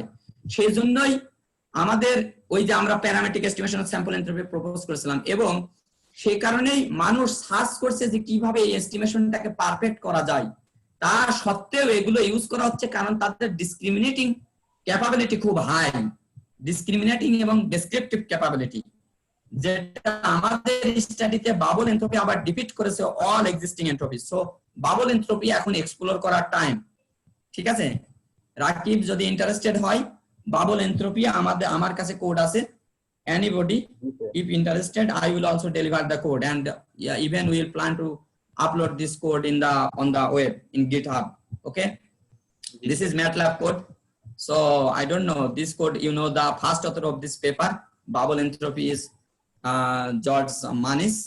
He is a professor of Lithuania, Greece University, and the professor of mathematics, the editor of Journal of Entropy. And he has got this offer just because he is the first author of this paper, the bubble entropy. And as a award, he is now the editor of this journal, Journal of Entropy. This is an open access journal, but this is very famous for entropy journal, and I am a regular reviewer of this journal. এবং আসলে সে professor, আমি second author, কারণ এটা আমার post ডকের সময়ের কাজ, এবং post ডকের সময় আমি একটু ফাঁকিবাজি করেছিলাম যদিও, যার ফলে ম্যাট্রিক্সটা উনি লেখাটিকা কমপ্লিট করছিলেন, এবং উনারই কন্ট্রিবিউশন বেশি, এবং উনি ফার্স্ট অথর। ঠিক আছে, 2017 এ স্যার, এটা 2017 এ বাবল এন্ট্রপি যেটা আসছে, এবং এই পেপারের কারণেই, এবং এই পেপারটা পাবলিশ হয়েছে IEEE ট্রানজাকশনে। IEEE ট্রানজাকশনের পেপারগুলো হবে সবসময় কিন্তু just a very small or more novelty. What is the novelty of your paper? Okay, what is the contribution? Work কতটুকু সেটা কোনো ব্যাপার না, নিউ থিঙ্কিং কিনা, এটা সাইটেড হবে কিনা, এর রেসপেক্টে কিন্তু IEEE ট্রানজাকশন পেপার পাবলিশ করে। এবং এখানে করার ফলেই তাকে সে হলো এন্ট্রপির এডিটর হিসেবে ইয়ে করছে। এখন স্পেশাল সেশনের আমি অফার করেছিলাম, যদি কেউ ইন্টারেস্টেড হয়, এখানে কেউ যদি এই এন্ট্রপি নিয়ে রিভিউ করতে চায় একটা, ঠিক আছে, রিভিউ করতে পারে। হ্যাঁ, এটা একটা ভালো কাজ হতে পারে, যার ভালো ধারণা আছে। ইনফরমাল বিষয়, আমরা প্রায় শেষের দিকে চলে আসছি, তো ইনফরমাল বিষয় প্রথমে এই টপিকটা আমার কাছেও একেবারেই নতুন টপিক আর কি, ঠিক আছে। সুতরাং প্রাথমিক যদি কোনো এক্সপেরিমেন্ট, একেবারে ইনিশিয়াল এক্সপেরিমেন্ট কিছু করে করে, মানে লার্নিং বাই ডুইং এক্সাম্পলস, এরকম একটা বিষয়, এই ধরনের কোনো বিষয় আমাদের যদি সাজেস্ট করতে পারেন তাহলে হয়তো। আচ্ছা, ঠিক আছে, ইন্টারেস্টেড। আচ্ছা তুমি কি করো, আমি বলি কেউ যদি সার্চ দেয় ফিজিওনেটে যায় স্যাম্পেন, SAMPEN, স্যাম্পেন, sampen.m অথবা sampen.c, this is the sample entropy code. sampen, ঠিক আছে, SAMPEN, আচ্ছা, sampen, sampen.c or sampen.m, ফিজিওনেটে দেখো আছে, এটা কোড অ্যাভেলেবল। আমি বললাম যে বায়োমেডিক্যাল রিসার্চের, বিশেষ করে হার্ট রেট ভেরিয়েবিলিটি রিসার্চের জন্য ইউরোপের লোকজন, ইউরোপের গায়রা এত পাগল যে তারা সবকিছু অ্যাভেলেবল করে দিচ্ছে, open access, every tools available. তুমি শুধু ইন্টারেস্টেড হবে, তুমি কাজ করবে, ঠিক আছে। চ্যালেঞ্জ থাকে সেখানে, প্রতি বছর একটা চ্যালেঞ্জ থাকে, সে চ্যালেঞ্জ দেয়া থাকবে, তুমি কিছু করো এবং সেখানে সাবমিট করো, $2500-2000 তোমাকে চ্যালেঞ্জ দিয়ে থাকবে, অফার করবে। তারা বলছে যে আমাদের বায়োমেডিক্যালে ডেভেলপ করতে হবে, ঠিক আছে। স্যাম্পেন পেয়েছো লাইক? হ্যাঁ হ্যাঁ, আমি অলরেডি সার্চ দেওয়ার সাথে সাথেই physionet.org এর ভিতরে sampen.c চলে গেছে। physionet.org এর মধ্যে যদি যাও তবে তুমি মোর দ্যান 200 ডেটা সেট পাবে, যেগুলো ফ্রিলি অ্যাভেলেবল অথবা অন রিকোয়েস্ট পাবে, ঠিক আছে। ওকে ওকে, তাহলে এই ডেটা সেটগুলোর উপর রিসোর্স অ্যাভেলেবল, তারপরেও রিসোর্স, হ্যাঁ আপনি তো আছেনই, মানে যে কোনো ধরনের রিসোর্সের সংকট হলে তো আপনার কাছ থেকে হেল্প পাওয়াই যাবে, একজন লাইভ গাইড আর কি। এখন এইটাকে আমি বলি, যেমন এইটাকে তুমি মনে করো আর্টেরিয়াল ফিব্রিলেশন একটা ডিজিজ। আর্টেরিয়াল ফিব্রিলেশন ডিজিজটা কেমন, যে আমাদের আর্টারি, আমি যে বললাম যে ন্যাচারাল পেসমেকার সিনো আর্টেরিয়াল নোড আছে আর্টারি, রাইট আর্টারির উপরে, সেখান থেকে বিট গুলো জেনারেট হয়, ইলেকট্রিক্যাল অ্যাক্টিভিটি সেখান থেকে ইনিশিয়েট করে, হ্যাঁ, বিট জেনারেট করে এবং আর্টারির কন্ট্রাকশনের মাধ্যমে ব্লাড পাস করে। এখন যদি এই বিট জেনারেশন, বিট ফর্মেশন ভালো না হয়, তাহলে আর্টারির কন্ট্রাকশন হবে না এবং আর্টারিতে পেন করবে, ঠিক আছে। ব্লাড পাস সুন্দর হবে না, আর্টারি পেন করবে, এবং এটা যদি লং টার্ম চলতে থাকে তাহলে তাদের হার্ট অ্যাটাক হতে পারে, ঠিক আছে। Primarily this is called the paroxysmal arterial fibrillation, AF arterial fibrillation DB, AFDB maybe একটা ডেটা সেট আছে, ঠিক আছে। এই ডেটা সেটের উপরে তোমরা ইয়ে করতে পারো, এখান থেকে স্যাম্পল এনট্রপি ক্যালকুলেট করতে পারো। এট ফার্স্ট আসলে আমি বলবো যে কিছু পেপার পড়ে নিয়া, ঠিক আছে, পেপার পড়ে নিয়ে একটা আইডিয়া হবে, ঠিক আছে। তারপরে সেখান থেকে প্যাথোলজিক্যাল কন্ডিশন এবং প্যারক্সিসমাল আর্টেরিয়াল ফিব্রিলেশনের বিভিন্ন মেডিসিন সাজেস্ট করা হয়, বেটা ব্লকার, হ্যাঁ, কিভাবে যে ছোট ছোট ডিফর্ম বিট গুলো জেনারেট হচ্ছে সেই বিট গুলো জেনারেট করতে না দিয়া, কাট করে দিয়া, ঠিক আছে, কারণ এগুলোতে ইলেকট্রিক্যাল অ্যাক্টিভিটি, বিভিন্ন অ্যাকশন হয়। তাহলে সেই জিনিসগুলোর নরমাল এবং এই ধরনের কোন প্যাথোলজিক্যাল যে পপুলেশন, দুইটা সেট, তাদেরকে জাস্ট ডিসক্রিমিনেট করা বা ক্লাসিফাই করার জন্য আমরা এই এনট্রপি ম্যাট্রিক্স এটা আমরা ইয়ে করতে পারি। অথবা তুমি নরমাল একটা just random noise now, just a time series, ঠিক আছে, just a time series, real time series. এই রিয়েল টাইম সিরিজ নিয়ে তার উপরে এই এনট্রপি ম্যাট্রিক গুলো তুমি ইয়ে করো, হোয়াইট গাউসিয়ান নয়েজ নাও, এনট্রপি ম্যাট্রিক এস্টিমেট করো, এবং তুমি একটা যে কোনো সিরিজ, প্র্যাকটিক্যাল সিরিজ নিয়ে সেটার যে অটোরিগ্রেসিভ মডেল দিয়ে মডেল এস্টিমেট করে তার সিরিজ নাও, দেখো যে দুইটার পার্থক্য কি, তারপরে তাদের টি টেস্ট করো, পি ভ্যালু কেমন হয়, ঠিক আছে। স্লিপের ডেটা সেট অ্যাভেলেবেল আছে, স্লিপ ডেটা সেট, সেখানে তুমি স্লিপ ক্লাসিফিকেশন, জাস্ট স্লিপ ওয়েকের ক্লাসিফিকেশন করে দেখো, এগুলো অ্যাপ্লাই করে দেখো আর কি। এবং এই জিনিসগুলো মোস্টলি মাস্টার্স এর স্টুডেন্টের থিসিসে যদি তারা এই ধরনের কাজগুলো এক্সারসাইজ করে মাস্টার্স বা আন্ডার গ্রাজুয়েট লেভেলে, তাহলে কি হবে যে এখানে যে তার বেসিক নলেজ, সে ফিজিওনেট হ্যান্ডেল করা শিখলো, সে ফিজিওলজিক্যাল সিগন্যালের সাথে পরিচিত হলো, সে ফিজিওলজিক্যাল সিগন্যালের টাইম ডোমেন, ফ্রিকোয়েন্সি ডোমেন, যে মেট্রিক্স, এগুলোর সাথে যে পরিচিত হলো, এটা তার পিএইচডি বা হায়ার স্টাডির জন্য একটা বিশাল পাওয়া বায়োমেডিক্যাল রিসার্চের জন্য, ঠিক আছে। যখন সে দেখবে যে এগুলো করেছে এবং লাকিলি যদি কোনো পেপার পাবলিশ করতে পারে, দেন তাহলে তো কোনো চিন্তাই নাই, ঠিক আছে। আমার ইউরোপে আমার একটা ওখানে university of Milan, Politecnico D মিলানো, তারপরে ওখানে ফিনল্যান্ডের একটা গ্রুপ দিয়ে আমার ওখানে প্রায় 10-12 জনের একটা রিসার্চ গ্রুপের সাথে আমার পরিচিতি আছে, প্লাস মিডল ইস্টে দিয়ে। সো যদি কেউ এখানে ইন্টারেস্টেড হয়, তারা, আমি তাদের সাথে চ্যানেল করে দিতে পারি, তারা সেখানে কাজ করবে, সেখানে পাবলিকেশন করবে, তাদের কাছে চলে যাবে, আমি জাস্ট এইটুকু ইয়ে করতে পারি, বুঝছো? আচ্ছা, অবশ্যই এটা খুবই মানে আমাদের স্টুডেন্টদের জন্য, আপনাদের স্টুডেন্টদের জন্য তারা এই অপরচুনিটিটা গ্র্যাব করতে পারে, বিশেষ করে যারা রিসার্চে খুব বেশি আগ্রহী তাদের জন্য। আর তাছাড়া আমি একটা কথা বলি যে এখন আসলে রিসার্চ কিন্তু শুধুমাত্র একেবারে ন্যারো ফিল্ডে সবসময় হচ্ছে না, অনেকটা কনভার্জেন্স হচ্ছে, বিভিন্ন ফিল্ডের মানে রিসার্চ কম্বিনেশন হচ্ছে, সেগুলো একত্রিত করে রিসার্চ হচ্ছে আসলে। সুতরাং এমন না যে কেউ ক্লাউড কম্পিউটিং বা নেটওয়ার্কিং অথবা ইমেজ প্রসেসিং এর রিসার্চ করছে, তার সাথে এটা কিন্তু কম্বাইন্ড করেও কিছু একটা করতে পারে, নতুন আইডিয়া। ডিপ লার্নিং তোমার ওই যে, যেমন আমি যেটা বললাম, রুজেরো দানিদা লাবাতে, রুজেরো দনিদা লাবাতে কোশ্চেন নিয়ে নি যে, হ্যাঁ ভাই আমরা আলোচনা করছিলাম, জুলফিকার মাহমুদ দের একটা মনে হয় কোশ্চেন আছে বা কমেন্ট, আর পরেশ স্যারও মনে হয় কিছু বলতে চাচ্ছিলেন। আচ্ছা, আসসালামু স্যার। আসসালাম, কেমন আছো জুলফিকার? স্যার আলহামদুলিল্লাহ ভালো আছি। আমি প্রথম দিকে কিছু অংশ মিস করছি, আমাদের আজকে প্রি ডিফেন্স ছিল, দীর্ঘ সময় প্রি ডিফেন্স নেওয়ার পরে সব সাথে সাথে শুরু হয়ে গেছিল। আমি স্যার যেটা ইয়ে করছিলাম সেটা হচ্ছে, আমরা আমার স্টুডেন্ট সহ আমরা একটা গ্রুপ এই কার্ডিওভাস্কুলার ডিজিজ নিয়ে মেশিন লার্নিং দিয়ে কাজ করছি। তো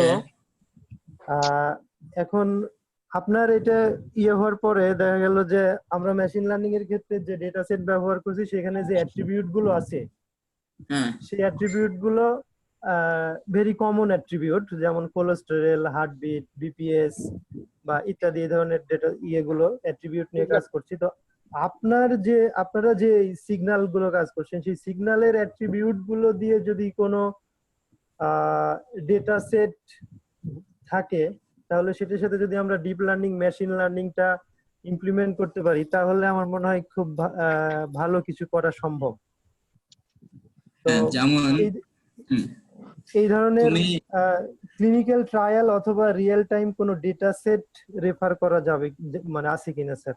রেফার করতে আমি বললাম যে ফিজিওনেটে 132 থেকে 33টা ডেটা সেট তুমি ডাউনলোড করতে পারবা, ফিজিওনেটে গেলে freely available, you can just download this, ঠিক আছে। এবং এটা আগে wget ইনস্টল করে সেটা করা লাগতো, এখন কিছু লাগে না, জিপ ফাইল আছে, জিপ ফাইল জাস্ট ডাউনলোড করে নিয়ে আনজিপ করবা, ডেটা সেট अवेलेबल, ঠিক আছে।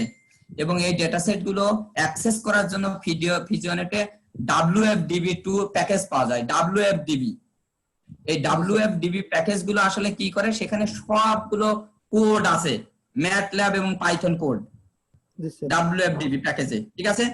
এই WFDB আগে ইনস্টল করতে হয়তো অনেক ঝামেলা, এখন সেগুলোকে ওরা জাস্ট তুমি একটা ম্যাটল্যাব ফাইল ওখানে বলে দিয়ে আছে কিভাবে ইউজ করতে হবে, ম্যাটল্যাব যে ফোল্ডার থাকবে ম্যাটল্যাব ফোল্ডারে WFDB পাথটা তুমি জাস্ট অ্যাড করবা, ঠিক আছে, করে তুমি ওর বিল্ট ইন ফাংশন গুলো ইউজ করতে পারবা। তোমার যে ইসিজি আছে ইসিজি থেকে বিট ডিটেকশন করা, বিট ডিটেকশন থেকে আরআর সিরিজ নেওয়া, এখন আরআর সিরিজ থেকে যে প্যারামিটার গুলো আমি বললাম তুমি এক্সট্রাক্ট করতে পারো।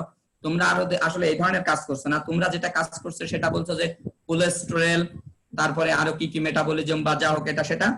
জি স্যার। এই প্যারামিটার গুলো হয়তো তোমাদের ক্লিনিক্যালি কেউ করছে, তার সাথে এখন তুমি কিভাবে করতে চাচ্ছ আমি ব্যাপারটা বুঝলাম না। তুমি কি ক্লিনিক্যাল একটা পপুলেশন এবং পপুলার হেলদি পপুলেশন আছে তাই তো, নাকি তুমি কোলেস্টেরল কোলেস্টেরল গুলোই প্যারামিটার হিসেবে নিচ্ছ, এখন এর উপর বেস করে তুমি মেশিন লার্নিং দিয়ে বলবা যে কার হলো প্রবলেম এবং কার প্রবলেম না? হ্যাঁ স্যার, এইখানে যেটা হচ্ছে আমরা 13টা অ্যাট্রিবিউট দিয়ে ইউসিআই থেকে একটা ডেটা সেট পাইছি, সেই ডেটা সেটের উপরে আমরা মেশিন লার্নিং অ্যালগরিদম ব্যবহার করে সেটাকে হাইপার টিউন করছি। হাইপার টিউনিং করলে ওইখান থেকে আমরা একটা প্রিডিকশন পাচ্ছি। এই প্রিডিকশন মডেলের উপর ভিত্তি করে আমাদের যখন একটা ওয়েব বেসড ইন্টারফেস থাকবে, সেই ওয়েব বেসড ইন্টারফেসে যখন ইনপুট দেওয়া হবে একজন যে কোনো পেশেন্টের প্রিভিয়াসলি ব্যাকগ্রাউন্ডে ওই মেশিন লার্নিং এর মডেলটা ব্যবহার করে সে একটা বুঝেছি, তোমরা একটা প্রেডিক্টিভ মডেল করছো, তোমাদের এই প্যারামিটার গুলো থাকলে তোমরা সেখান থেকে প্রেডিক্টিভ মডেল করছো যে কতটা প্রেডিকশন করতে পারছে যে এর কি প্যাথোলজিক্যাল সেট নাকি এ হলো হেলদি সেট, সেটার মধ্যে পড়ছে, তাই না? এক্স্যাক্টলি স্যার, আমি আন্ডারস্ট্যান্ড। এটা এই ধরনের আমাদের একটা কাজ আছে, দেখো এই কাজটা হলো ফল রিস্ক প্রেডিকশন, আমার একটা কাজ আছে ওটা ফল রিস্ক প্রেডিকশন ফ্রম অ্যাক্টিগ্রাফি, হ্যাঁ, ওয়্যারেবল অ্যাক্সেলেরোমিটার সিগন্যালস, এই কারণে আমি বুঝতে পারছি। যাই হোক, তো এইটা তোমাদের আমি যেটা বলছি স্যার সেটা হচ্ছে তাহলে আমাদের ওই যে আপনি যেটা বললেন ইলডারলি পিপলদের পক্ষে সব সময় তো আসলে ওই ডেটাগুলো ওই ইন্টারফেসে গিয়ে ইনপুট দেয়া এটাও ইম্পসিবল। তার চেয়ে আপনারা যে ডিভাইস বা ফিজিওলজিক্যাল ডেটাগুলো যদি নিয়ে সরাসরি ওই ইন্টারফেসে পাস করে দেয় কোনো ডিভাইস অথবা কোনো টুলস, তাহলে ওই সরাসরি তখন রিয়েল টাইমই ওটা লিডার হবে। হ্যাঁ হ্যাঁ, এই যে হার্ট রেট ভেরিয়েবিলিটির এটা ইন্টারেস্টেড, এবং মোস্ট পিপল এখানে বায়োমেডিক্যালের মোস্ট পিপল বিশেষ করে কম্পিউটার সায়েন্স বা আমরা ফিজিক্যাল সায়েন্সের লোকজনের এখানে ইন্টারেস্টেড হওয়ার কারণ হচ্ছে যে ইসিজি তো খুবই চিপ, খুব ইজিলি অ্যাক্সেসিবল, এবং এটা মোবাইল।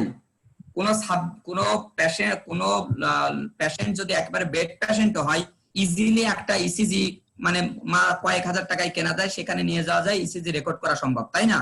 এবং মানুষের যখন কোনো ফিজিওলজিক্যাল প্রবলেম হয়, হেলথের কোনো সাউন্ড হলে সর্বপ্রথম আমরা করি কি, তার একটা ইসিজি করি, তাই না? এবং ইসিজি থেকেই যদি আমরা অ্যানালিসিস করতে পারি, দেন এটাকে আমরা স্ক্রিনিং বা জন্য যে কোনো ধরনের সিরিয়াস কি অবস্থা বা কোন ধরনের প্রবলেম, যে কোনো ধরনের বডির প্রবলেম হলে সেটা অটোনমিক নার্ভাস সিস্টেম এবং হার্টের উপরে প্রভাব ফেলে। এই কারণেই হার্ট রেট ভেরিয়েবিলিটি অ্যানালিসিস এত পপুলার।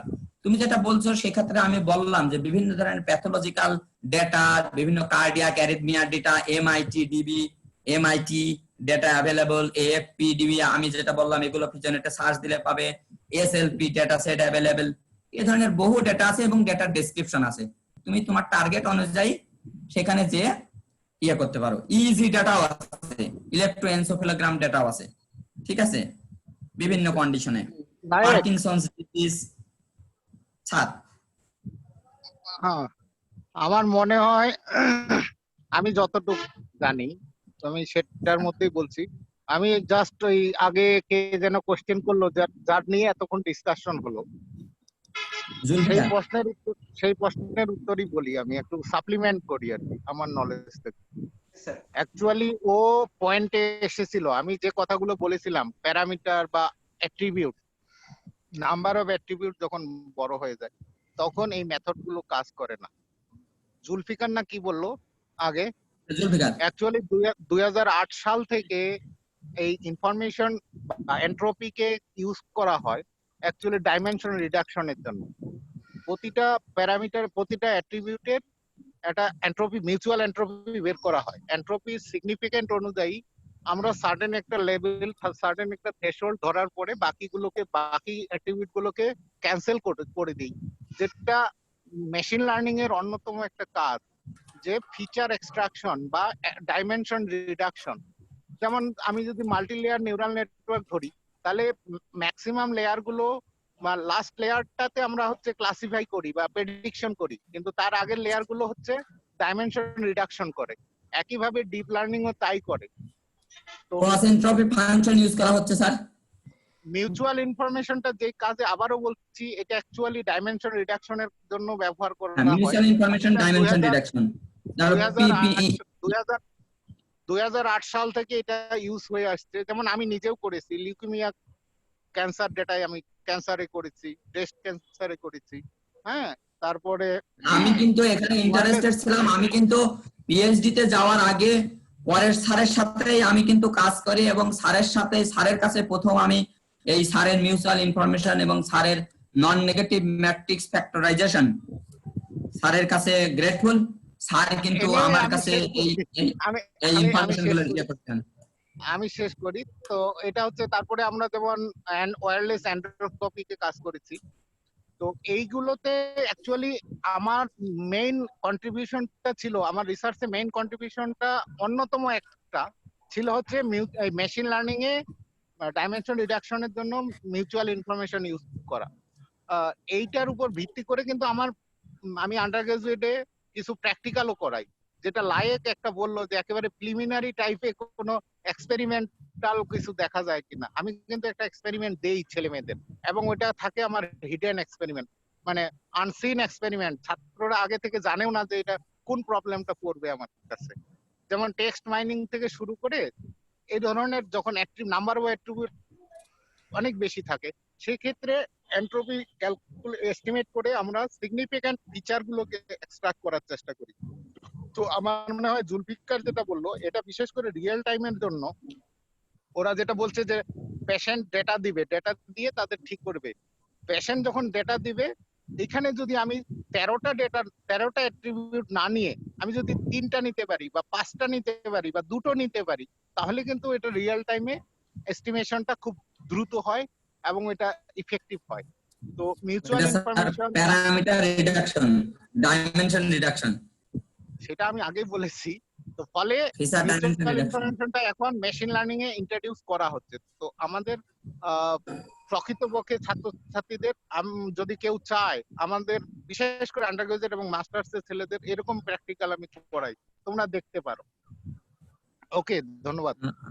যাই হোক, আমার একটা কাজ আছে, এই পেপারটা আপনারা দেখতে পারেন। এই পেপারটা হলো, এখানে আমার আসলে এই ধরনের কোনো এক্সপেরিয়েন্স নাই যে এন্ট্রপি ইউজ করে ফিচার ডাইমেনশন রিডাকশনের কোনো এক্সপেরিয়েন্স আমার নাই, আমি ওইটা করি নাই। কিন্তু এখানে আমাদের একটা পেপার আছে, এখানে কই প্যারামেট্রিক, এটা the addition of entropy based regularity parameters improves sleep stages classification based on heart rate variability।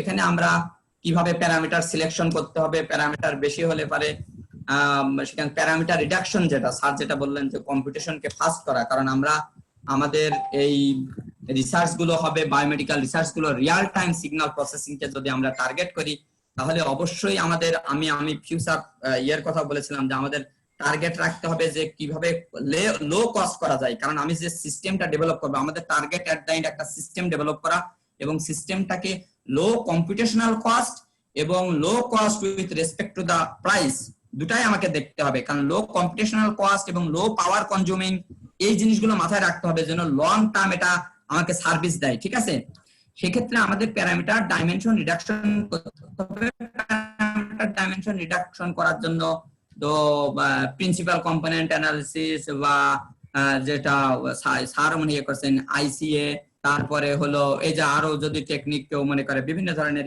Technique রয়েছে আর কি। তো আমি কখনো ওইটা ইউজ করি নাই। স্যার যেটা বলছেন, স্যারের সাথে আমরা করব। তো এরকম করা যেতে পারে আর কি। স্যার ঠিকই করছেন আর কি। আমি আসলে টাইম সিরিজ অ্যানালিসিস এর জন্য এন্ট্রপি গুলো ইউজ করছি, যে অ্যাজ এ ফিচার। ওকে, আর মনে হয় কোশ্চেন মোটামুটি শেষ। তবে এই ফাঁকে পরেশ স্যারের যেহেতু বেশ কিছু প্র্যাকটিক্যাল ডিজাইন করা আছে, স্যার যদি সময় দেয় তাহলে আমরা স্যারকে নিয়ে একটা সেশন যদি করতে পারি খুব ভালো হবে আর কি। স্যারের সাথে আমি এত লম্বা না, এত লম্বা না। স্যার সংক্ষিপ্ত হবে স্যার, আপনি যেভাবে চান যতটুকু সময়ের জন্য। মানে লেকচার গুলো 1 ঘন্টার মধ্যে হলে ভালো হয়।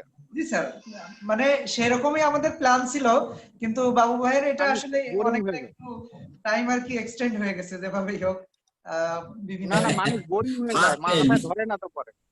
জি স্যার।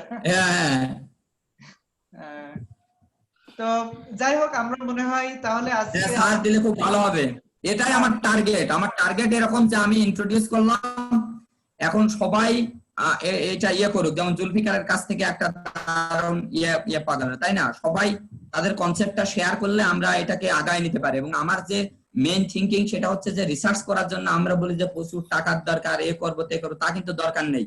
ভালো কাজ হলে ডেটা অ্যাভেলেবেল, মেথড যদি গুড হয় এখন ইজিলি পাবলিশ করা যায়। No money, you don't need any money, you just need a computer. আমরা যে মেশিন লার্নিং এর মডেলটা করছি এটাতে মানে আমাদের এই বিশেষ করে হাই প্যারামিটার ফাইন টিউনিং করার পরে মডেলটা খুব দারুণ রেজাল্ট দিচ্ছে। এই কারণে আমরা আসলে এখন খুব আছি, সেটা হচ্ছে স্যার এই মানে খুব ভালো ডেটা সেট, বিশেষ করে অথরাইজড ডেটা সেট তোমরা পাওয়াটা মুশকিল। জুলফিকার তোমরা কতগুলো সাবজেক্ট কনসিডার করছো সেটা একটা ফ্যাক্টর, পপুলেশন সাইজ কিন্তু একটা ম্যাটার স্যার।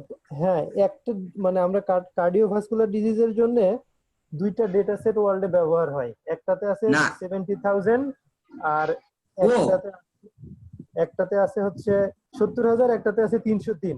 তো 70,000 এর যে data set huge data set, এই 70,000 ডেটার এখান থেকে তুমি নিছো হলো 13 প্যারামিটারস না, for every data set, for every sample, I mean every individual 13 individual. Sir না 70,000টা নিতে পারিনি, এই কারণে সেটা হচ্ছে স্যার 70,000টার কোনো অথরাইজেশন নাই।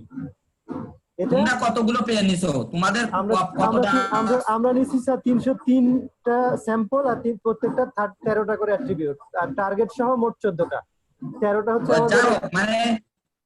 মানে 303টা স্যাম্পল, তাই তো? ওকে, 303টাও ভালো পপুলেশন। এখন 303টা ভালো পপুলেশন, তোমরা ওখানে কি টার্গেটটা বলা ছিল না যে এইটা এ হলে এটা লেভেলিং এ, এটা লেভেলিং করে দিয়ে আছে এর জন্য আমাদের যে ডেটা সেট, সেই ডেটা সেটে আমরা ওখানে হচ্ছে লেভেলিংটা করে দেয়া আছে, টার্গেটটা করা আছে। গুড, তাহলে তো ভালো কাজ, এটা প্রেডিক্টিভ, এটা আসলেই ভালো কাজ, টার্গেটটা করা আছে। কিন্তু এখন গুড ওয়ান। জি স্যার সমস্যার কোনো কারণ নাই। আমি 73,221টা ডেটা নিয়ে কাজ করেছি, আর এক একটা ডাইমেনশন আছে 5,000। জি স্যার, 73,221 বাই 5,000 অ্যাট্রিবিউট।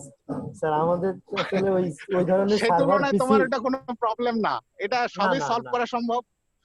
তুমি এই ডাইমেনশন আগে রিডাকশন করে নিতে পারবা। আচ্ছা, এটার জন্য মিউচুয়াল ইনফরমেশন ব্যবহার করতে পারো, খুব ইজিলি করে নিতে পারবো সহজেই। জি স্যার। ওকে, ধন্যবাদ। 13 তোমরা গুড প্রেডিক্টিভ মডেল। হ্যাঁ শেষ করে দাও। ওকে, ঠিক আছে। সো যাই হোক, আমরা অনেক শেষের দিকের আলোচনা যথেষ্ট ইফেক্টিভ হয়েছে। যারা অংশগ্রহণ করেছে সম্মানিত শিক্ষকবৃন্দ সহ ছাত্রছাত্রী ফেসবুক লাইভে এবং যে আমরা আমাদের জুম প্ল্যাটফর্মে, সবাইকেই আমি অসংখ্য ধন্যবাদ জানাচ্ছি। এবং একই সাথে আমরা জগন্নাথ ইউনিভার্সিটি স্টুডেন্ট ব্রাঞ্চ এবং ইসলামিক ইউনিভার্সিটি স্টুডেন্ট ব্রাঞ্চের সকল সদস্যবৃন্দকে ধন্যবাদ জানাচ্ছি। আমরা আশা করি এই কোলাবোরেশন আমরা ভবিষ্যতেও চালু থাকবে। আর তাছাড়া এই রিসার্চ কোলাবোরেশনের জন্যও বাবু ভাইয়ের সাথে, মানে আক্তারুজ্জামান, প্রফেসর ডক্টর আক্তারুজ্জামান, বাবু ভাই সংক্ষেপে বলি আর কি ইনফরমালি, তো ভাইয়ের সাথে আমরা কোলাবোরেশন করব বলে আশা করি। আমাদের ছাত্রছাত্রী যারা আগ্রহী হবে তাদেরকে অনুরোধ করব আমাদের সাথে যোগাযোগ করার জন্য, অথবা ডক্টর আক্তারুজ্জামানের সাথে সরাসরি যোগাযোগ করার জন্য। আর একই সাথে আমরা লাইক একটা কথা বিশেষ করে বলি যে ওই যে রুজেরো লাবাতে দনিদা লাবাতে ইউনিভার্সিটি অফ মিলান, ওনার পেজে গেলে দেখবে যে বিশেষ করে আমি গতবার কনফারেন্সে যাই, দেখলাম যে কম্পিউটার ভিশনের লোক দেখি ঢাকাতে প্রচুর। কম্পিউটার ভিশন, ইমেজ প্রসেসিং, তারা যদি ইন্টারেস্টেড হয় তাহলে সরাসরি ইসিজি বায়োমেট্রিক নিয়ে কাজ করতে পারে। এটা খুবই লেটেস্ট ওয়ার্ক, কারণ রিসেন্টলি সায়েন্টিস্টরা বলছে যে ECG is a also a biometric. Okay, so এখানে কাজ করতে পারে কম্পিউটার ভিশন এবং ডিপ লার্নিং নিয়ে, কিভাবে বিভিন্ন সাবজেক্টকে ক্লাসিফাই করা, বিভিন্ন পার্সনকে ডিটেক্ট করার জন্য কোনো মেশিন লার্নিং মেথড প্রপোজ করা, ঠিক আছে, এবং অ্যাক্টিগ্রাফি এই সমস্ত ক্ষেত্রে। হ্যাঁ, সো যাই হোক, আমরা পরবর্তীতেও এরকম আরো আয়োজন ইনশাআল্লাহ অব্যাহত থাকবে। পরেশ স্যারকে তো আজকে আমরা ইনফরমালি একটা ইনভিটেশন দিয়েছি, আশা করি পাবো স্যারকে কোনো একটা পরবর্তী সেশনে। আমি খুবই ব্যস্ত। জি স্যার, আপনি তারপরেও আমাদের জন্য একটা সময় করে কোনো একটা সময় দিবেন বলে আশা করি। আধা ঘন্টা, পৌনে 1 ঘন্টার জন্য দিন স্যার। জাস্ট ইন্ট্রোডিউস করা, যাতে স্টুডেন্টরা মোটিভেটেড হয় এবং এই রিসার্চে কিছুটা এগিয়ে আসে আর কি, কমপক্ষে কিছুটা শিখলো। একটা টুলস যদি 1.5 ঘন্টা করে ক্লাস নিচ্ছি অনলাইনে। জি স্যার, একটা টুলস যদি শেখে তাহলেও আমার মনে হয় তারা পরবর্তীতে সেই আমি দিতে পারবো। হ্যাঁ, প্রথম 40 মিনিট 45 মিনিটের একটা প্রেজেন্টেশন দেওয়া যাবে সম্ভাবনা। জি স্যার, সেটা হলো স্যার হবে জাস্ট ইন্ট্রোডিউস করা। তো যাই হোক, আমরা স্যার আন্ডারগ্রেডের যে ল্যাব ডিজাইন করছেন ওটা একটু প্র্যাকটিক্যালি আমাদের একটু দেখায়েন। আচ্ছা, সমস্যা নাই, পারবো। আচ্ছা, ঠিক আছে, তার কাছে অনুরোধ আর কি। ওকে, তো আমরা এখন খুব অল্প পরিমাণ মানুষই আমরা আছি যারা প্রকৃতপক্ষেই এই গবেষণায় আগ্রহী এবং গবেষণা নিয়ে আছে, তাদের ভিতরে অনেক অভিজ্ঞ গবেষকও আছেন। তো সবাইকে আবারও ধন্যবাদ জানিয়ে আবারও পরবর্তীতে দেখা হওয়ার প্রত্যাশা জানিয়ে আজকের মতো শেষ করছি। সবাইকে ধন্যবাদ। আসসালামু আলাইকুম। আসসালামু আলাইকুম।